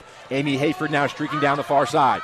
Hayford for McGurk, straight away for Flood. She's wide open for 3, too strong off the heel. Long rebound comes to Anderson, who takes a bump from Flood, but it's out of bounds on the sideline. That's a turnover. Flood got her hand in there, and Anderson loses possession. Matilda Flood just has that IQ on the transition defense specifically, being able to set her feet every time, pretty much every time a point guard is driving down. She makes that effort to take the charge. Amy Hayford inbounds to Mandy McGurk with 3 minutes to go in the third quarter. 53-47 Fairfield. The bounce pass for Amy Hayford up top straight away. Hayford, the crossover, gets inside, works towards the baseline. The underhand layup just wouldn't go. Gallagher with the rebound around Rose Nelson to push the pace the other way. Gallagher feeds this near side wing for Magruder. Wide open is Anderson up top, and she cashes home a triple. 56-47 Stags, 2:38 to go in the third quarter. Mandy McGurk the other way for the Rams. For Rose Nelson to this near side wing for Matilda Flood. Flood inside for Mandy McGurk. Back out to the wing for Flood. Miranda Nyborg left elbow now. McGurk near side wing. Push it out to the far side for Rose Nelson. Nelson back towards the middle. McGurk on this near side wing will launch a 3, and she cans it. Mandy McGurk. It's 56-50 now. 2 minutes and 10 seconds to play in the third quarter. Brown is going fast the other way towards the baseline. A push from behind from Amy Hayford, and she'll get called for a foul. And that's the negative aspects to having a player like Amy Hayford, who's so quick and so tenacious defensively, is sometimes those picks that, you know, you're trying to pick the ball out, they get called for fouls, and Amy Hayford getting in foul trouble at this point as she heads to the bench. Hayford out. Kayla Berry is in for Fordham. So is Miranda Nyborg, as Rose Nelson also checks out. So they'll mop the floor here, particularly that paint area underneath. But it will be Fairfield to inbound with 2:07 to go in the third quarter. They lead Fordham by 6. Brown inside for Magruder, wide open off the inbounds play, and she finishes with the right hand. McGurk the other way for the Rams, down by 8, 2 minutes to go in the third. McGurk swing to this near side wing for Matilda Flood. Flood bounce pass into the post from Miranda Nyborg. Nyborg underneath. She lost possession. Last touch off of Fairfield, though. It'll be Fordham basketball underneath the basket. And it's clear Fairfield has done their research, because as soon as Fordham called their offensive play, Fairfield called their defensive play. It's clear that they've got a defensive look just for that offensive possession. McGurk the inbound for Barry, who hands back off for McGurk on this near side wing. For Miranda Nyborg, top of the key. Nyborg, Matilda Flood on the near side wing now. Flood makes her move down low. Pull-up jumper from the short corner is an air ball, but Kayla Barry follows up and goes back up and finishes. 58-52. Janelle Brown the other way for the Stags. 1:25 to go in the third quarter. Brown all the way over Matilda Flood. The contested layup and the finish. Taylor Donaldson the other way. On the far side, Donaldson gets to the paint, makes her move, her lefty layup no good. Rebound and a foul from Miranda Nyborg. She'll go to the free throw line for one more. 60-54 Fairfield, 1:11 to go in the third quarter. Miranda Nyborg having herself an efficient game so far. 3 for 5 from the field, 6 rebounds, 2 assists, has the chance to tack on one more here. 1:11 to go in this third quarter. Nyborg can make it a 5-point game. Rose Nelson back in for Kayla Berry, who has 6 quick points and not a lot of action. 4 minutes to be exact, 6 points for Berry as Nyborg tries to finish the three-point play. Too strong off the heel, and a rebound there from Anderson. Back the other way comes Brown with 1:05 to go in the third quarter. Brown immediately gets inside, picks up her dribble. Wide open on the near side wing is Beach. Beach to the paint now against Flood. And a travel there called off the bounce pass from Anderson. And who is on defense there? None other than Miranda Nyborg, once again making her presence felt in the post. She didn't force the travel there, but it seemed like that defensive effort she put in made it just a little bit more uncomfortable for Fairfield. 50 seconds to go in the third. Mandy McGurk the other way with the layup and the underhand and the foul. Mandy McGurk circling around off the handoff, gets the finish and the foul. 48.4 to go in the third quarter. And McGurk will try to finish the three-point play. It's 60-56 now. And we've been kind of waiting for Mandy McGurk to have that performance that we know she's capable of. Her three-point shot is so pure. She's so good at driving as well. As she makes the free throw there. I mean, we're close game now. 60-57. Brown up ahead for Gallagher with 45 to go in the third. The cross-court pass for Beach. In the corner, it's Magruder. Her three's no good. Nelson bats the rebound to Donaldson. Behind the back, able to escape into the front court. Donaldson to this near side wing for Mandy McGurk. McGurk out to the far side. Matilda Flood gets inside. Flood, open layup, no good.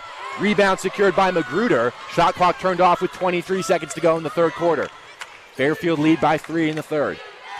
Brown at the logo will hold for the last shot. And now 10 to go as Brown will make her approach. Brown the crossover on Flood. Now against Nyborg with 6 seconds to go. Near side wing, that's a 3. An air ball from Gallagher. Out of bounds on the baseline with 1.7 to go in the third quarter. Flood to inbound.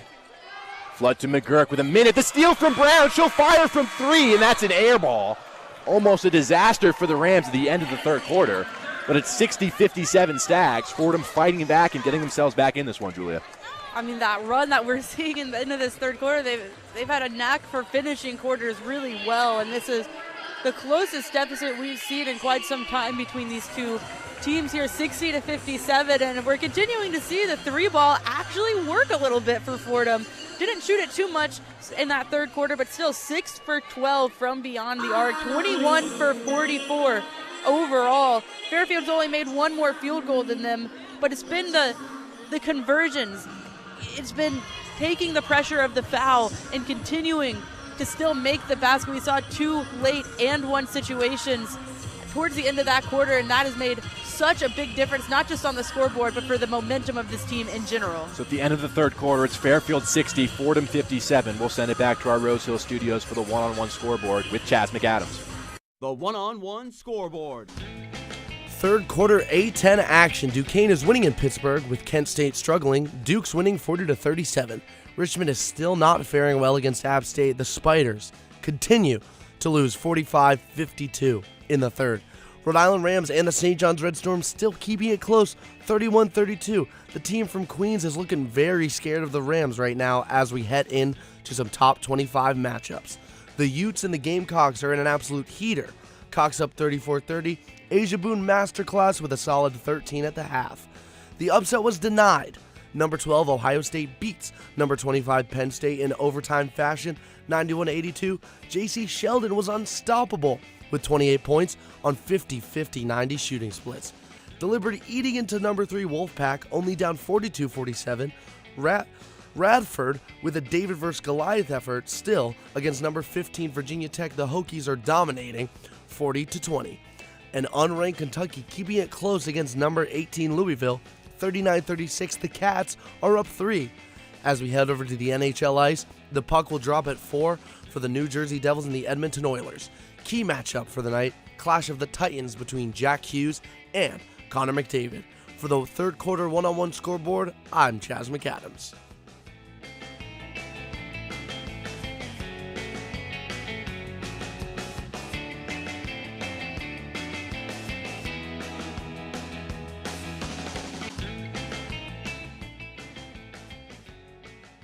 Back inside the Leo D. Mahoney Arena in Fairfield, Connecticut, where Fairfield has a 60-57 lead over Fordham. So we're about ready to start the fourth quarter, but Julia, another close game for these Rams. And this is the one where you feel like they have to figure out a way to put it all together and finish at the end.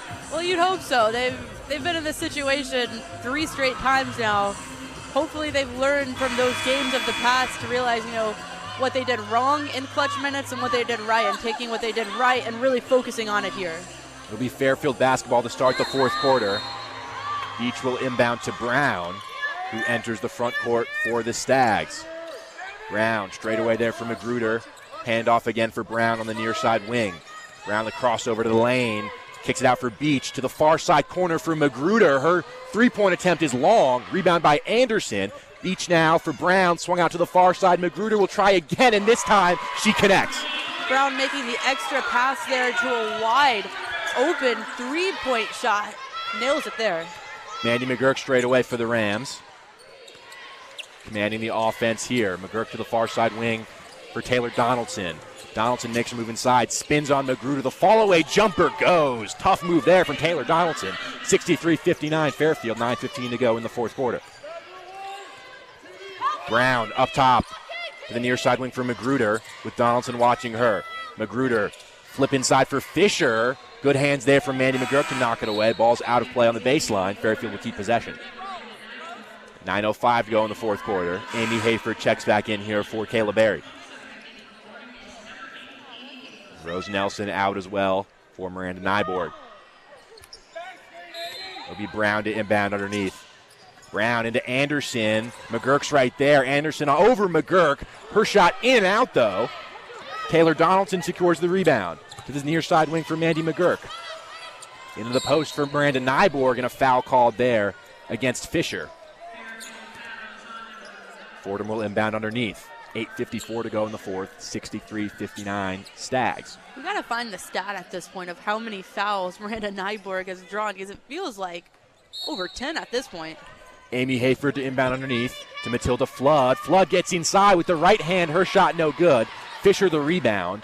And Flood will back off as Brown advances the ball into the front court. Brown accelerates all the way to the hole. Her shot off the backboard and out, though. Rebound by Fisher. Another O-board for Fairfield.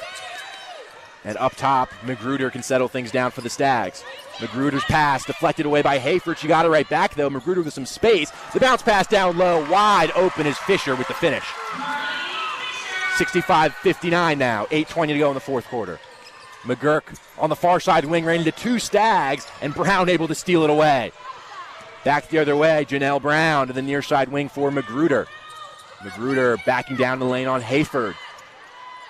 Kicks it back out to the perimeter for Brown. Out to the far side wing for Lamro. Lamro the crossover on McGurk. She lost it, stolen away by Hayford. Hayford all the way to the hole. Her layup off the side of the rim, no good. Lamro, the long flip ahead for Fisher. She's alone. Nyborg now back there. Fisher the pivot inside. The underhand layup, no good. Great hustle by Miranda Nyborg to get back defensively. Taylor Donaldson the other way for the Rams. For Mandy McGurk up top now. McGurk, underhand pass for Matilda Flood on the far side wing. Flood attacking the paint all the way with the left hand. The finish for Matilda Flood. 65-61, 7:30 to go in the fourth. Janelle Brown the other way on the far side for Fairfield. Brown slowing the pace here. With Flood watching her up top. Now Brown makes her move towards the hole. Her layup, she gets the roll off the side of the rim. Beautiful move from Janelle Brown. Mandy McGurk back the other way for Fordham, who trail by 6. Far side corner for Donaldson. Up top again, McGurk. The step back from mid-range, she banks it in. Mandy McGurk, 67-63. 6:55 to go in the fourth quarter, and a timeout called here by Fordham, I believe. Good time to take a timeout. That was a lot of quick-paced basketball there, and yet we're still sat at a 4-point deficit for Fordham. It's been going back and forth between that 6 and that 4 range. I'm sure what they're talking about now is how to just take that extra step and really eat into this lead and potentially take a lead, because they've had consistent momentum throughout this entire second half, but they need to capitalize on that and actually get it under 4 points and make a push for a lead here, because there's only 6 minutes, 55 seconds left in the ball game. And we'll keep it here during this timeout. Fordham need to find a way how to stop Janelle Brown, who on those dribble drives, just one burst of speed on the crossover, and she's able to get to the hole, and she can finish even if it's contested. She's 9 of 11 shooting on the day for 21 points to lead the way for the Stags. She is so quick, and she has that advantage of being able to shoot the jumper or the layup, so it's really tough to defend her no matter what you choose to do, because if she dribbles and you commit to the dribble, she's also an excellent passer. 6 assists so far in this game, so it's kind of a pick your poison situation with Janelle Brown, but something Fordham's done well is limit Lamoureux at least a little bit in the second half. She's still 6 for 9, but most of those coming in the first half, so Fordham able to adjust on the defensive end as much as they can. And offensively, you just look at the shooting splits from this game compared to the Siena game, where the Rams were down at 30% shooting. Sometimes it dipped under that even down the stretch. But 27 of 55 for 49.1% from the field today.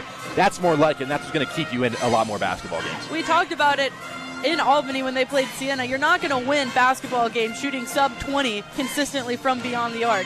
Well, they fixed that today. They're shooting 50% still stuck at that 6 for 12 mark. And as you see, it's translating into this game today. Fairfield a much better opponent than Siena is this season, at least.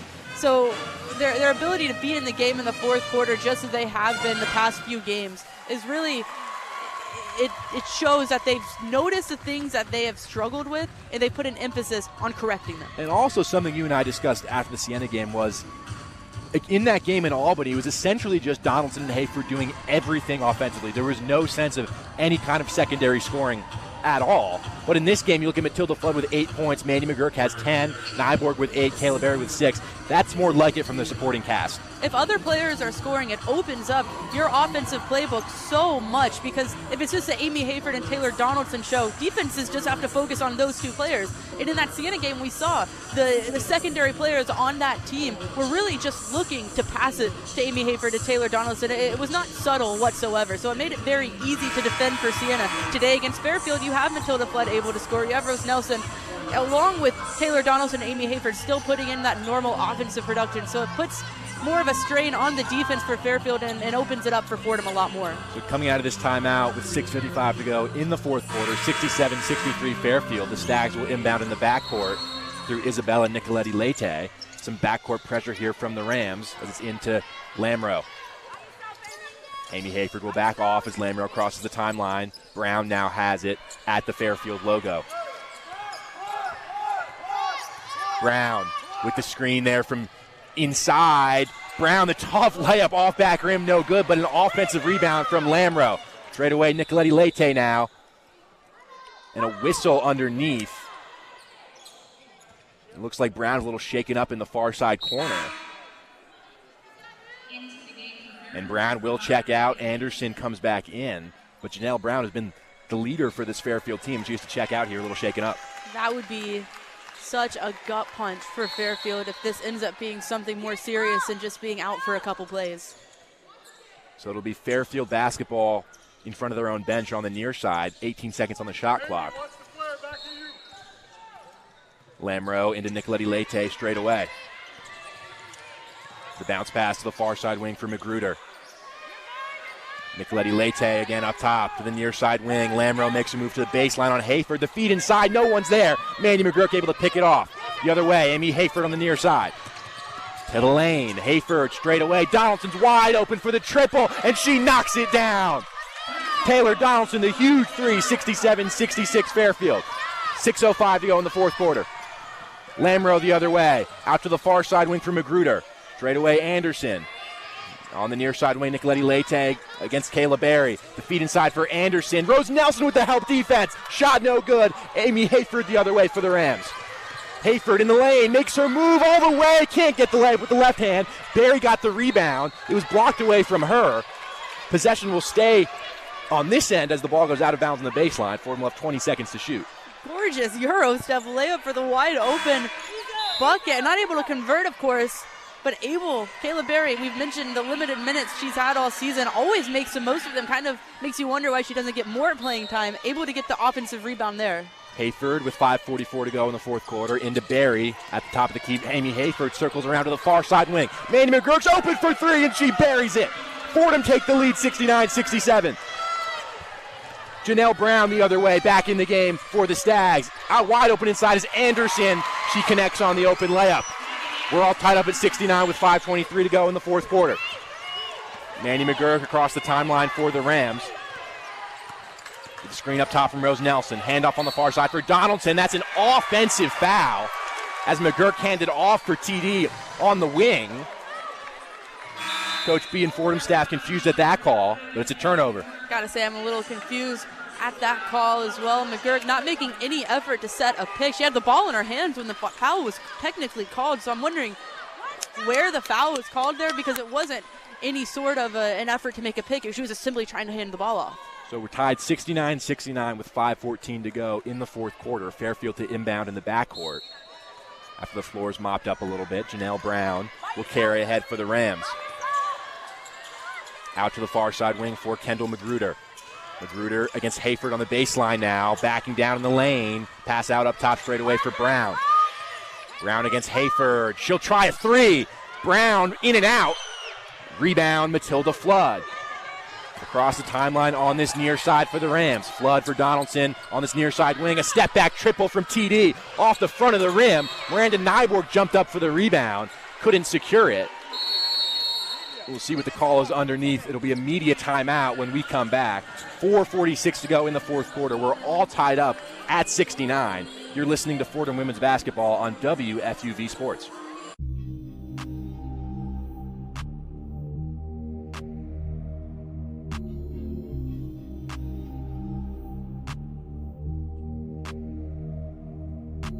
What's going on, guys? Bridge Gotham here, your New York Giants beat reporter for WFUV Sports.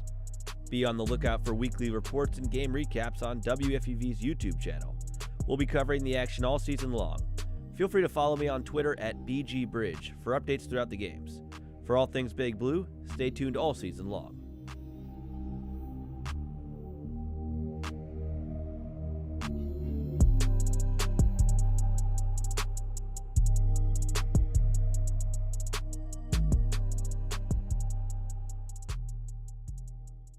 Welcome back to Fairfield, where the Stags have a 69, or we're tied up at 69. I haven't been able to say that in a while, Julia. We're all tied up between Fordham and Fairfield at 69 with 4:46 to go in the fourth quarter. The Rams outscoring Fairfield 12-9 in this fourth quarter to get themselves back even. And it's really been a group collective effort. TD has Taylor Donaldson has 22 points, Amy Hayford with 10, Mandy McGurk with 13, and a clutch triple on the last sequence on the far wing to get us tied. During the break, we said, who is this team? Because this is night and day from what we've seen against Siena, against Duquesne. Although they played really well against Duquesne, what we're seeing right now on the court is something we haven't seen in a while, and that is a team, a group effort in every aspect. It's not the Amy Hayford show. It's not the Taylor Donaldson show. Everyone has those attributes that make them a great player coming into the season, but we're just now starting to see how those mesh together for a solid group effort. And then the other thing, three-point shooting, 8 for 15. To compare that to that Siena game, they shot 5 for 23 from beyond the arc, 8 for 15 today, and shooting just under 50% overall. And it's just, everyone is doing their part really, really well and using everything they can to keep building, not even just building momentum, but keeping momentum. We're tied up here in for what should be a really good finish. And something Chaz mentioned at the halftime was it's essentially been a seven-player rotation for Fordham. Kayla Berry getting some minutes in the second half, and 3-for-3 shooting, 6 points, and 6 big points, providing a spark. We've said it so many times. I feel like every time she comes into the game, she leaves the court, and we're like, why doesn't she play more? When she provides such a spark plug in her limited minutes. And she's really benefiting from the shortened rotation with those injuries to Kayla Harris and Amina Lee, really missing a lot of post players there, but Kayla Harris able to inject herself into this game and fit the role that's been missing from Fordham perfectly. We haven't even really felt the departures or the missingness of those two players because of players like Kayla Berry, like Rose Nelson, Mandy Nyborg, who have played really good minutes. So it's Fairfield basketball coming out of the media timeout. Brown has it. Out to the far side for Magruder, who can cross the timeline for the Stags. Pressure from Hayford. Magruder the near side wing for Lamro. Straight away, this is Brown. Mandy McGurk on her, 15 to shoot for the Stags. Brown attacking towards the middle. Brown, dish out to the near side wing for Anderson. Anderson spinning in the lane on Donaldson. The spin, the righty shot's perfect. Fairfield back on top, 71-69. 4:15 to go in the fourth quarter. Mandy McGurk the other way for Fordham. The handoff for Hayford is busted up, and a foul, hard collision there between McGurk and Brown, and a foul called against Brown. That happened right in front of us. Mandy McGurk seems to be okay, but that was such a hard collision, mostly because of how she hit the floor. She hit the floor pretty much horizontal, getting her feet taken out from under her, but seems to be okay here. It's the second team foul on Fairfield. Fordham have just one in this fourth quarter. Amy Hayford will inbound on the near side wing. As again, the floor will get some mopping where the collision was. 4:12 to go in the fourth quarter, 71-69 in favor of Fairfield. We're ready to get back going here. Amy Hayford will inbound right in front of us. Hayford to Mandy McGurk straight away. McGurk now on the far side wing, looking for an option. McGurk pass inside for Kayla Berry. She's open. Her shot off the heel, and a blocking foul called. Kayla Berry will go to the free throw line. One of those rare situations where Fordham will almost wish that foul wasn't called, because the rebound off the back of the basket went right back to Kayla Berry, who nailed it easy too, but foul called before that. But she'll get 2 free throws here. 2 shots coming for Berry, who already 6 points in just 7 minutes of action for the Rams. First free throw is long, and it bounces 3 times on the rim before spinning out. So Berry no good on the first free throw.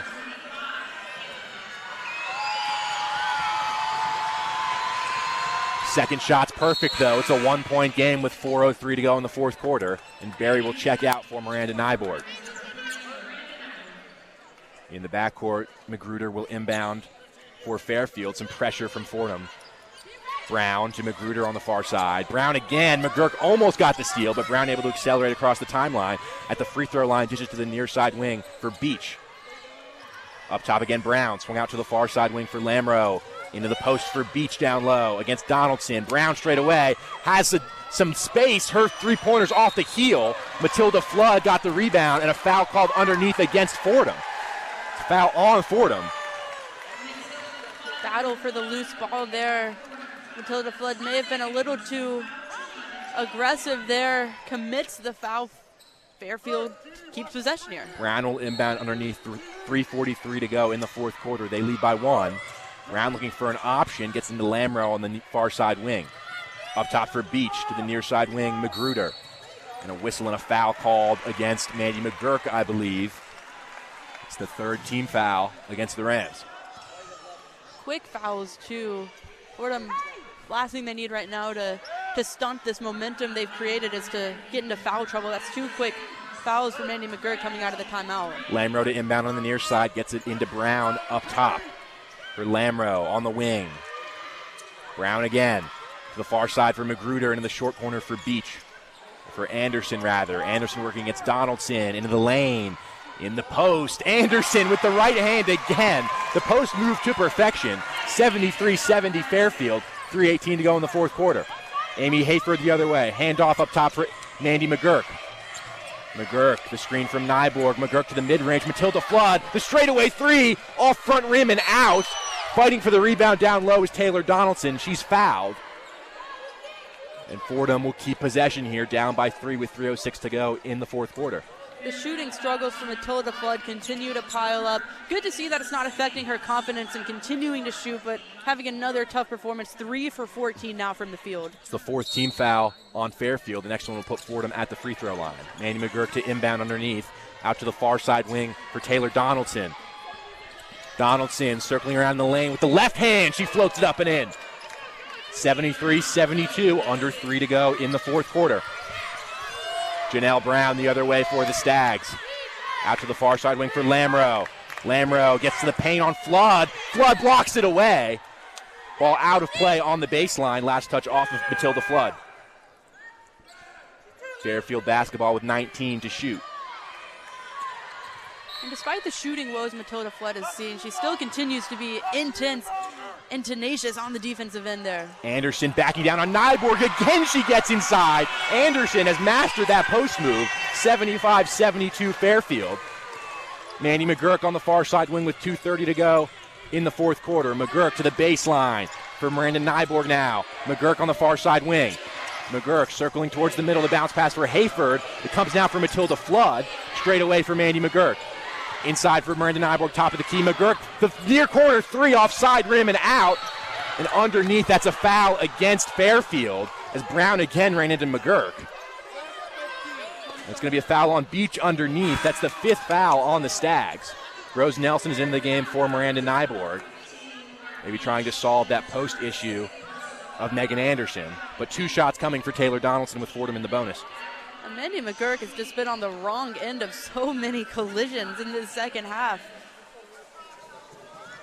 2:14 to go in the 4th quarter. 2 shots coming for Taylor Donaldson. First one in and out. If there's anything you can criticize Fordham for today, it's free throw shooting. They're 4 of 9 now on the day, and these are crucial ones down the stretch.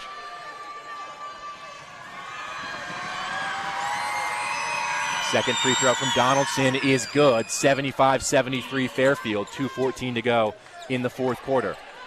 McGruder to inbound in the backcourt. Gets it in there for Lamoureux. Up ahead for Brown, who can cross the timeline. Fairfield with numbers the other way. She'll circle back to McGruder up top. Brown on the near side wing. Gets inside on Flood. Out to the far side wing. That's a 3. Off front rim and out from Anderson, and a rebound for Matilda Flood. Ahead for Taylor Donaldson. Fordham with numbers. To the near side corner for Hayford. Gets it to McGurk. Hayford again. And out of bounds against the Rams. Coach B is furious. Hayford stepped out of bounds. That's the call. With 1:51 to go in the 4th quarter, Fordham trailed by 2, but that's a turnover. Such a late call from the referees there, which is why Coach Mitchell is so irate, throwing her hands up on the sidelines, because 2 other passes had been thrown before they said that Amy Hayford had stepped out of bounds. I believe they're reviewing it on the sideline here to see if she actually did step out of bounds. Could be a huge call with just 1:51 left in the 4th quarter. Every possession counts at this point, especially for Fordham, who is down by just 1 possession. It's 75-73 Fairfield. That was a weird one because the pass ahead for Hayford in the corner is a little bit out of her reach. She had to reach towards the sideline to grab it, but from our angle, we couldn't quite tell if she did step out. But it wasn't after she passed it back for McGurk, who gave it back to Hayford again, that they blew the whistle when Amy was firmly planted inbounds. And the referee, the official that called it, wasn't even the official that was closest to the play itself. The baseline official was closest, and he didn't call it. Apparently, this official saw something maybe we didn't, but we're going to get it figured out as soon as they check the monitor and get back to us with what the call is actually going to be. So 1:51 on the clock in the 4th quarter. It's 75-73 Fairfield as we're in this timeout. But for Fordham, they've shot efficiently from in general, they've shot efficiently from 3, and it's just free throws now that really have bugged them a little bit down the stretch, just 5 for 10. And with the way this game is shaping up to end, that is going to have to be fixed, and that's going to have to be fixed quick, because Fairfield is playing the second half incredibly aggressive. We've seen so many Fordham players just falling off ball because of how quick and how just aggressive Fairfield is playing, specifically in this 4th quarter. So it's not unreasonable to think that there's going to be fouls committed in crunch time down the stretch here, and free throws are going to win or lose this game if that were to happen. 1:51 to go here in the 4th quarter. Fordham trail by 2. It's a very similar situation they've been in earlier this week against Siena and then against Duquesne on Tuesday, falling short in both of those games, but trying to be able to see out a close one this afternoon. This game has a different feel to it, though, doesn't it?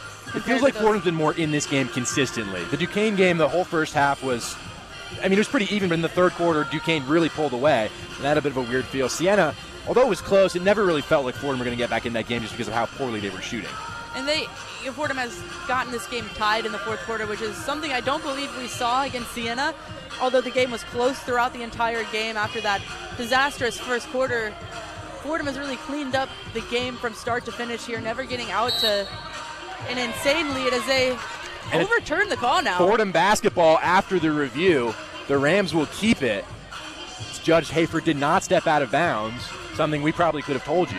Kind of an absurd series of events here, especially with how late the play was called, and then for it to be reversed and the official not even have it correct to begin with.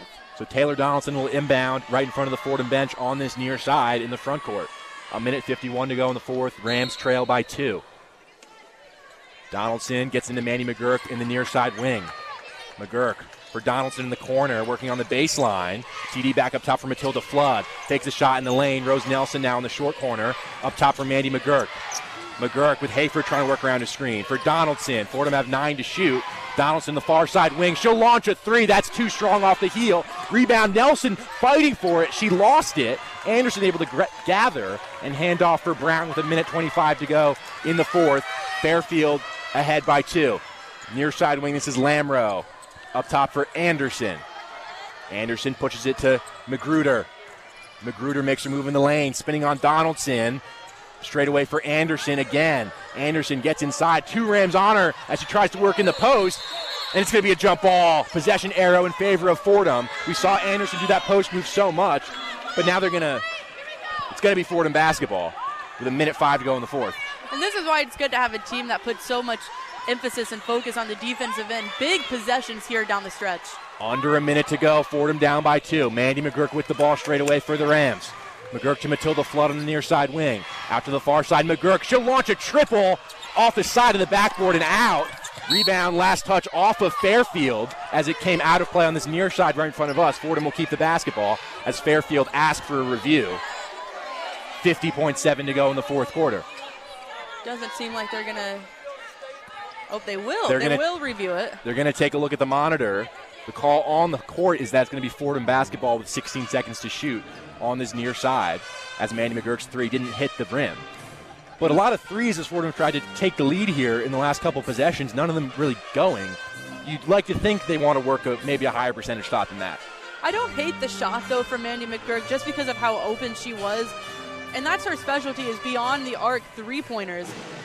Didn't get particularly close there, but the look itself is not one that you want to see Mandy McGurk intentionally pass up. If she gets that much space, don't hate her taking that shot, but you just wish it gets a little bit closer to rim and even better, makes it. So there's 50.7 seconds to go. It's 75-73 Fairfield. A crucial call here to determine possession. It was off the rebound. There was a ricochet, and hands went up for it in the lane. Couldn't see from my vantage point who would hit off last definitively. Call on the court is that it will stay down here for the Rams. And this would be a huge extra possession for them, down by 2 with just 50 seconds to play. I think a fun side story here, maybe not particularly fun, is just how slippery this court seems to be. It's been mopped almost every stoppage, it seems like. I don't really understand how that works or what. Well, Fairfield is playing incredibly aggressive, as I mentioned before. A lot of bodies hitting the ground, putting these workers in particularly stressful situations. Their one job is to mop the floors, but there's a lot of bodies hitting the court around the half-court line, and I don't know if anyone's particularly knowledgeable on what it takes to be a floor sweeper. Can confirm I have done it for Fordham men's basketball last year. But you hate it when bodies hit the ground in the half court because you can't go in there during any play to fix it until there's a timeout, and that's what we've seen from them through pretty much every official's timeout and review. They're taking their time at the monitor. We'll see what the call is. It's going to be Fordham basketball. They confirm the call on the court despite the calls for a review from Fairfield. So it'll be Fordham basketball right in front of us. 50 seconds on the clock. The Rams are down by 2. There's 16 seconds on the shot clock.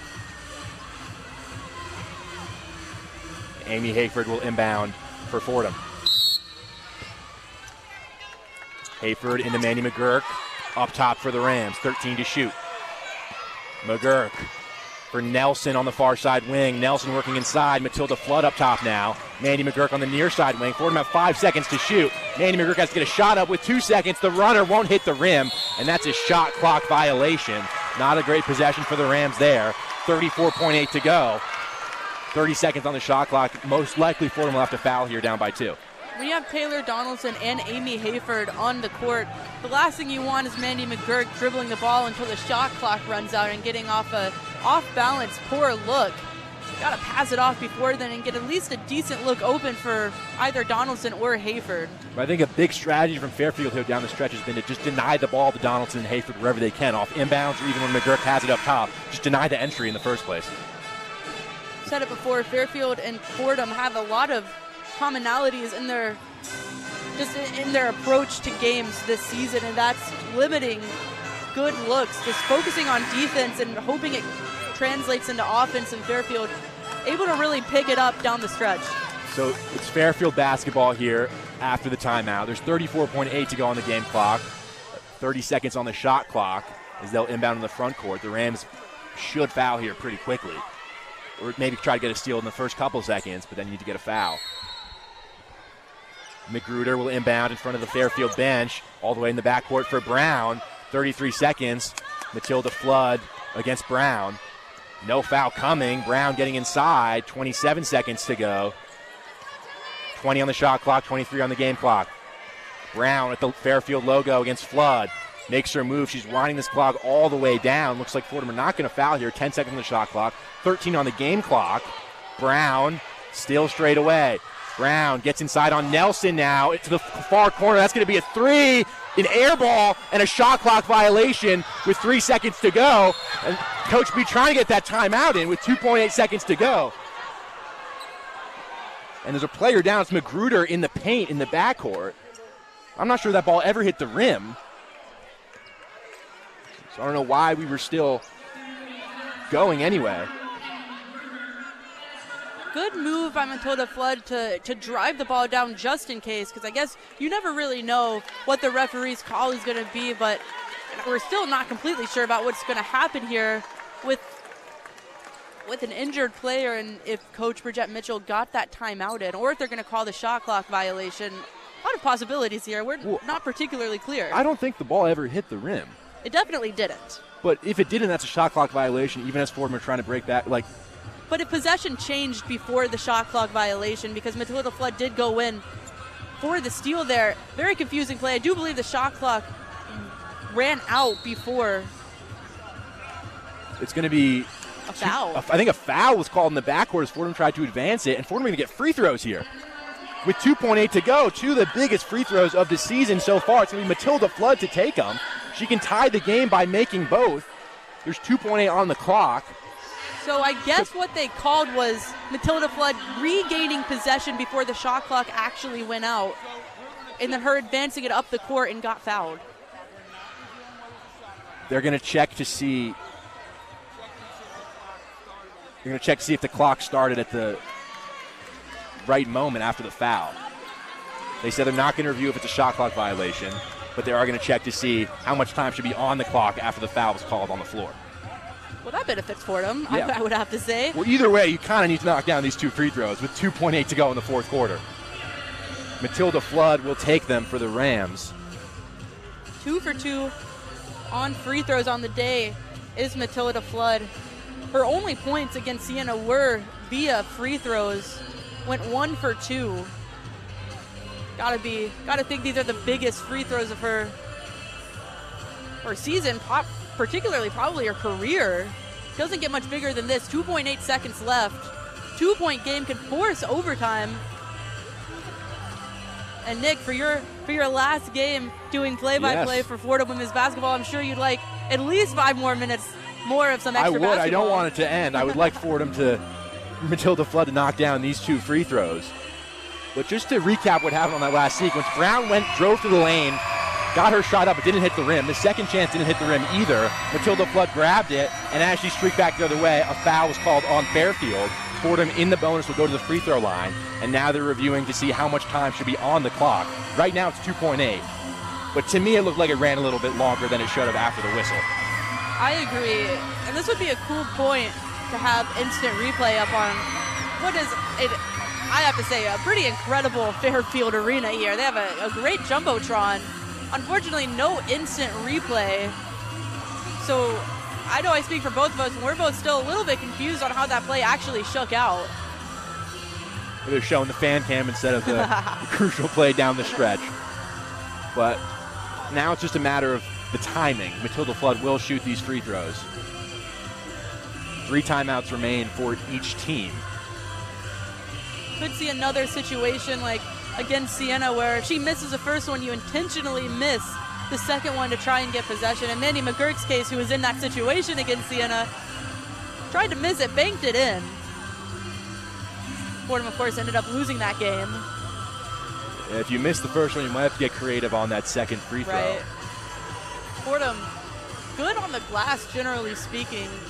Pretty much any category that involves intense effort, Fordham has really strived in those categories, and rebounding another one of those situations.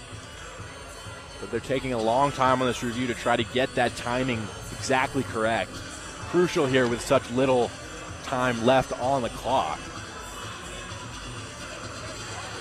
The Rams here are just one of their last 7 from the field in terms of field goals. 0 for 4, 0 for the last 4 as well. But both teams in big scoring droughts.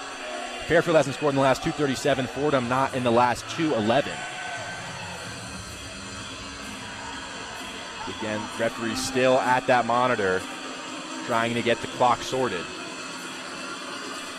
And I think it's confirmed that the clock operator did make a mistake. It's just a matter of what the exact fix is going to be, because especially, I mean, we got 2.8 seconds left. Every millisecond counts for both of these teams. Exactly, and they are taking a really long time to look. It's just the clock was the issue. You could overhear the referee talking to Coach B right in front of us. But it wasn't, they have the timer out now in their hand. The physical timer to try to time up exactly when the whistle blew for that foul. An interesting scene here. Don't think I've seen I've ever them seen have that to bring before. out the physical timer, especially in 2023. I figure all of it is electronic, but you know, we learn something new every day, and that's got to be my new fact of the day. But you want to get it exactly right, and that's what this officiating crew is doing. But just the wait here for Matilda Flood is not a great thing. You'd like to just get these free throws over. He's had a lot of time to think about them. Kind of like icing the kicker here, for speaking in football terms. The longer we wait to shoot these free throws, the more that intensity and that pressure builds. But Coach Bridgette Mitchell on the sideline talking to her team, telling Matilda Flood, don't even worry about it. Maybe not don't even worry about it, but definitely trying to calm her nerves a little bit as she heads into these free throws. Well, I wish she was heading into these free throws. Still huddled, still trying to figure out the clock. They've stepped away from the monitor, now talking as a group. We're making progress here. We are. Fordham on the day, 5 of 10 from the free throw line, but you see this group, take free throws at the end of practice every day. It's something they're focused on. 2.2, they're going to take less time. They're going to put even less time on the clock. 2.2 on the game clock. And 2 of the biggest free throws of the season coming up for Matilda Flood. One of just 4 returnees from last season. A captain, a senior now. One of the leaders of this group. 2 free throws here for Flood. 2.2 on the game clock. Fordham down by 2. She needs both.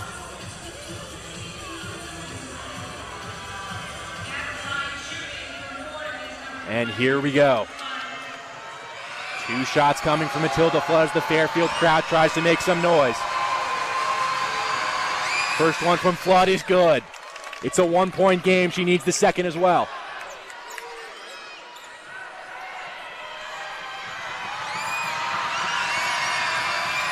Second free throw short. Rebound secured by Fairfield, and with 1.6 to go, a foul called. Flood misses the second free throw. It's Fairfield by 1 with 1.6 to go. I think the first free throw is the one with the most pressure. Matilda Flood misses the second, but gets the foul almost upon the ball touching Fairfield's hands. 1.6 seconds left. Regardless I'm not sure if it was a foul. I think it was a timeout was granted to Fairfield as soon as they came down with the rebound. And Fordham only 3 fouls of the 5-foul bonus. So if you're thinking about fouling instead of the free throw line, you're going to need to steal right away. There's not enough time to get those two fouls that you need to get them into the bonus. It's only 1.6 seconds. You have to think they have no choice but to try, though, right? I mean, getting a steal and a shot in 1 second. You just got to foul as soon as. Got to foul. Yeah. 1.6 on the clock. It'll be Fairfield basketball in front of their bench in the front court. The Rams need to foul as soon as this ball gets in with 1.6 to go in the fourth quarter. They're down by 1.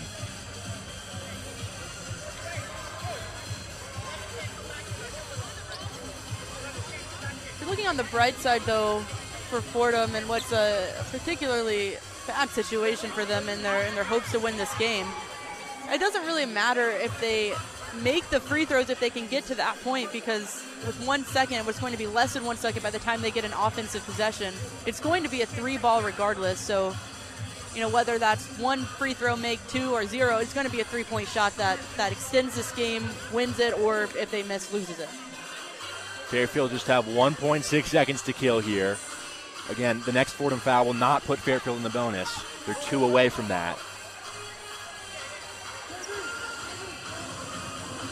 Coach B still talking with the official. There's been a lot of confusion today between this officiating crew and pretty much everybody in this arena. Both teams. And again, they'll huddle up, and they're going to be at the monitor again. Assuming it's another clock situation. They're going to put another 0.3 seconds on the clock to 1.9. 0.3 seconds could be as long as it takes to get a one could be. foul. That's the difference between. That could be the difference between being able to get a shot up or not. And now a timeout called by Coach B. They'll talk things over. 1.9 on the game clock. Mandy McGurk into the game for Kayla Berry. Again, Fairfield by 1. And with Coach B's timeout, both teams will talk things over again. But you have to feel for Matilda Flood in that situation, not being able to knock down both of those free throws. And she looked nervous going into those free throws as well. At one point, they play music in the arena, singing along to the music in the arena to try and take the focus off of the intensity of these free throws. At least she makes the first one, puts her team in position to tie it up, but not able to bring the second one home. Nicoletti Leite will inbound on the near side. There's 1.9 seconds on the clock. Coach B has 2 timeouts. If Fordham can get a steal, they can call a quick timeout. Nicoletti Leite gets it in there. Hayford with the foul with 1.3 to go. Again, Fairfield not in the bonus. The next foul will put them at the free throw line. But again, they'll inbound. 1.3 on the clock. Nicoletti Leite to inbound on the near side.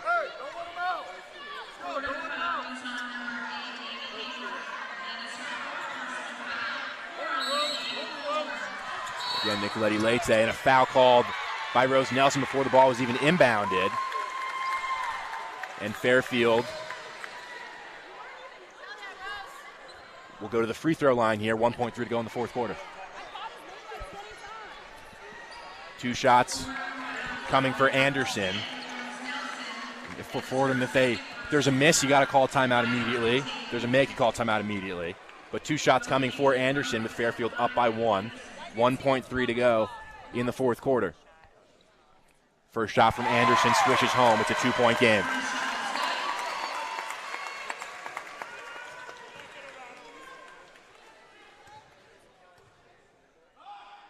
Second free throw, good as well. It's a 3-point lead for Fairfield. Timeout, Coach B. 1.3 seconds left in the fourth quarter, but Fordham will be able to advance the ball and at least get a shot up here. And as I mentioned before, the free throws didn't really affect the shot selection Fordham is going to go for here. 3-point lead, 1.3 seconds left. It's going to have to be a quick 3-point shot, and you have options here. You have Taylor Donaldson, who can shoot the 3. She shoots a lot, doesn't particularly make a whole, very efficient amount. You got Mandy McGurk, who likes to shoot the 3, who has had a bit of a rough game today. You got Amy Hayford, who's 2 for 2 from beyond the arc. So, Nick, I'm going to ask you, who do you go to here? It has to be Donaldson, because the shot's going to have to be off balance, most likely. It's maybe going to be a leaner, a shot off the dribble, and Taylor Donaldson is the Fordham player that does that the best. I think if you can draw something up, a catch and shoot maybe from Andy McGurk, then you go that way. But I think you have to try for Donaldson here. I agree. She's a big shot taker. She makes a lot of shots. She takes a lot of shots. She's a volume shooter. In this situation, I think you got to try your luck with her. And undoubtedly, Fairfield's focus will be on Taylor Donaldson as well, trying to limit the open look that I'm sure Fordham is drawing up right now. But again, you have those secondary options if Taylor Donaldson isn't open with Amy Hayford and Mandy McGurk, and even Matilda Flood, who has been able to make the three in the past, not so much in the past couple of games, but Rose Nelson now set to take the inbound pass. Nelson to inbound, Fordham down by 3, 1.3 to go in the fourth quarter. We'll see what the Rams can draw up here. They need a 3 to tie. Nelson to inbound on the near side. Taylor Donaldson coming around the screen, looking for an option into Hayford, has to get a shot at .9. Hayford chucks it up at the buzzer, off back rim and out. No good. It hit the backboard, then the rim and out. Hayford shot no good. Fordham falls to Fairfield 77-74. It's Fordham's 4th consecutive loss. Just another close game they're not able to bring out a win for, but man, that last shot looked good. Amy Hayford off balance, kind of the same thing you had detailed what happened beforehand, thinking it would be Taylor Donaldson, but Taylor Donaldson wasn't open. Obviously the first option they were looking for there. Amy Hayford able to get at least a decent shot off, hits off the backboard, off the rim, looked like it might bank in at first, but just another gut-wrenching 3-point loss. But if we're thinking about positives, there's a lot of growth that happened in this game. 3-point percentage wasn't bad, which is good. Scored a lot of points, 74 points. But again, it's just a matter of completing that circle of chemistry and teamwork to bring in those close wins. And you feel like it's going to come. These close games are eventually going to be wins. Yes, Fordham have lost 4 in a row, but the last 3 have really gone right down to the wire. It's a new group. It's a new coach with Bridgette Mitchell. And Fordham have been right in these games. This is a Fairfield team that's 6-1, 2 big wins over Power 5 schools, a talented team, one of the best in the MAC. And Fordham take them down to the wire, but just fall short in the end. And I think it's important to note that the expectations coming into the season were not that this was a team that was going to compete for an A-10 championship or particularly win a whole lot of games non-conference. So I think sometimes the dialogue around this team skews a little too, or honestly, way too negative, because I agree. This is a team that's building its identity, and you don't build an identity overnight. You don't build it in non-conference of your first season. But the fact that they can compete, it's the moral wins that count at this point. 74-77 to Fairfield, losing by 1 possession to Duquesne, to Siena. But any of those games could have went the other way. We could be looking at a team that's 8-3 right now, but we have to live in reality. That's not what's happening right now. But as far as the dialogue around this team, you have to take the moral wins, honestly, at the same level of those actual wins because of where they are in building this new team's identity. A whole new coaching staff, practically a whole new roster. The fact they're in these games, I think, says a lot about what we're going to see next season, the season after. They're building something big here. 74-77 loss is not as bad as I think a lot of people will think it is. The Rams drop to 5-6 on the season. Fairfield improves to 7-1. Final score here at the Leo D. Mahoney Arena. Fairfield 77, Fordham 74. We'll send it back to our Rose Hill studios for the one-on-one postgame with Chris Carrino and Chaz McAdams. The one-on-one postgame report. Welcome back to the Rose Hill campus studio. Rams fall 77-74 to the Fairfield Stags. We're going to discuss and analyze all that came with today's matchup. But first, with the one-on-one scoreboard, Chaz McAdams. The one-on-one scoreboard. For my final A-10 update, a lot of overtime action. Kent and Duquesne going to OT in Pittsburgh. Duquesne up 3, 69-66. As well as the Richmond Spiders also going to overtime with 11 seconds left, up 2 on Appalachian State. A fantastic outing. Maggie Dugan undeniable in this winning effort. And the Storm did it, holding off the URI comeback, winning 55-44. Owen, Mayo, and Drake making sure that the team from Queens got the W, all in double digits. Heading into the final top 25 matchup, the Utes and the Gamecocks are still in the heater. Dawn Staley's team up on Utah 45-38. Number 3, NC State is a dream killer as they push their lead to 13 over Radford, winning 60-47. And Virginia Tech always doing their thing, blowing the doors off their opponent. 45-point blowout, 74-28, 6 Hokies in double digits. Unranked Kentucky letting their lead slip on Louisville Cardinals. The Cards are up 57-46. And for the one-on-one scoreboard, I'm Chaz McAdams. Now, Chaz, we just lived that experience along with the rest of the audience, that absolute roller coaster that was the end of that game. Just on an emotional level, Chaz, how did you feel about the last few minutes of that game? Well, Fordham had okay. So you want to talk this is a step above for me. This is a step above a learning loss.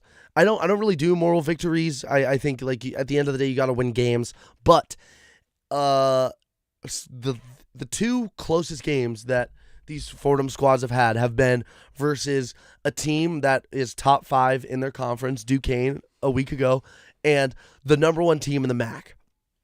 After struggling very hard in MACtion for the past few games, Fordham has really stepped it up. Emotionally, I don't know. I like what Fordham's being able to put out.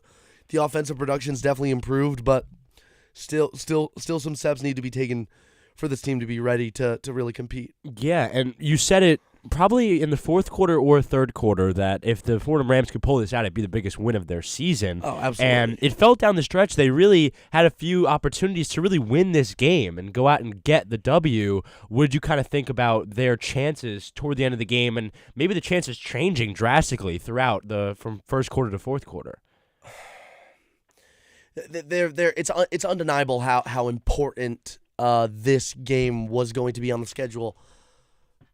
3-game losing streak, now extended to 4. But in that 4-game losing streak, a lot of winnable games. Yeah. Probably it's ironic.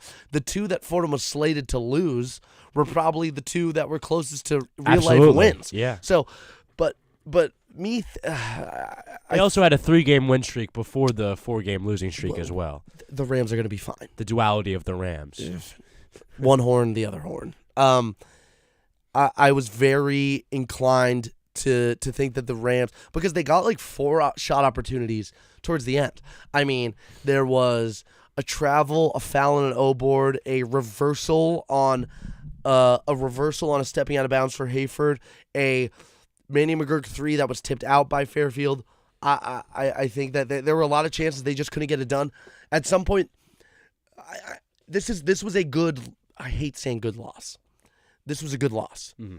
But at some point, whether you want to look at the end of Duquesne or you want to look at in overtime or you want to look at the end of Fairfield, at some point they're going to have to be able to get it done in the clutch.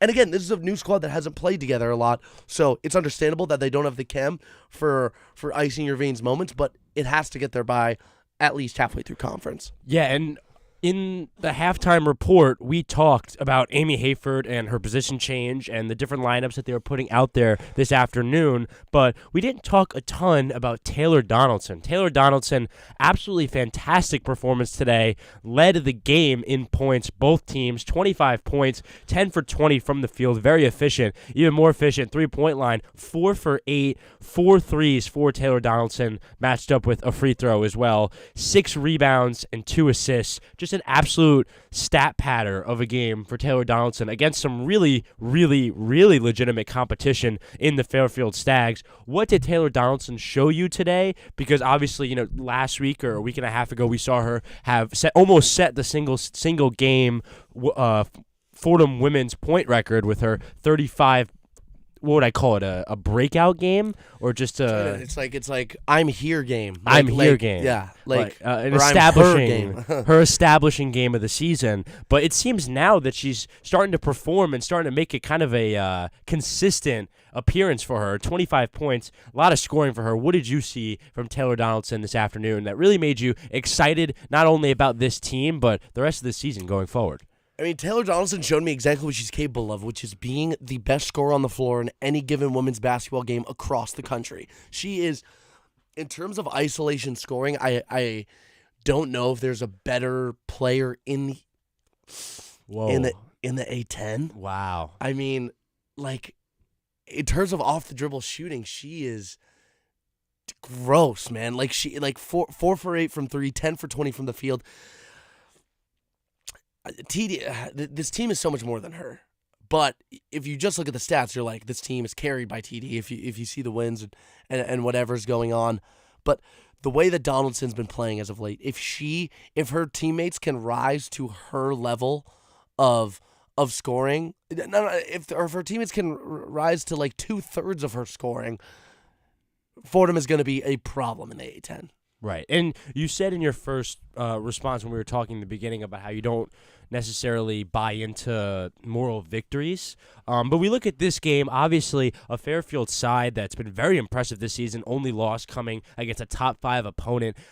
Just a seriously hot start to their season in the MAC down in Connecticut. Do you find any sort of moral victory in this at all? Even just when talking about a prior conversation we had at halftime, when talking about pushing forward to the Atlantic 10 season and the experience you're going to need going into that absolute gauntlet of a couple months, do you think that this is a moral victory in those kind of contexts?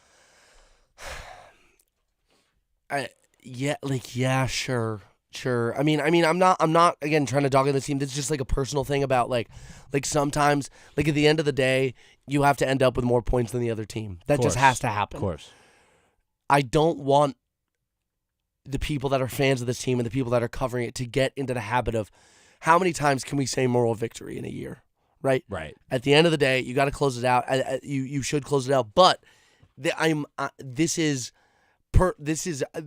team exceeded my expectations on the performance that they gave Fairfield. Again, their only loss coming against isn't Vanderbilt top 25? Yeah.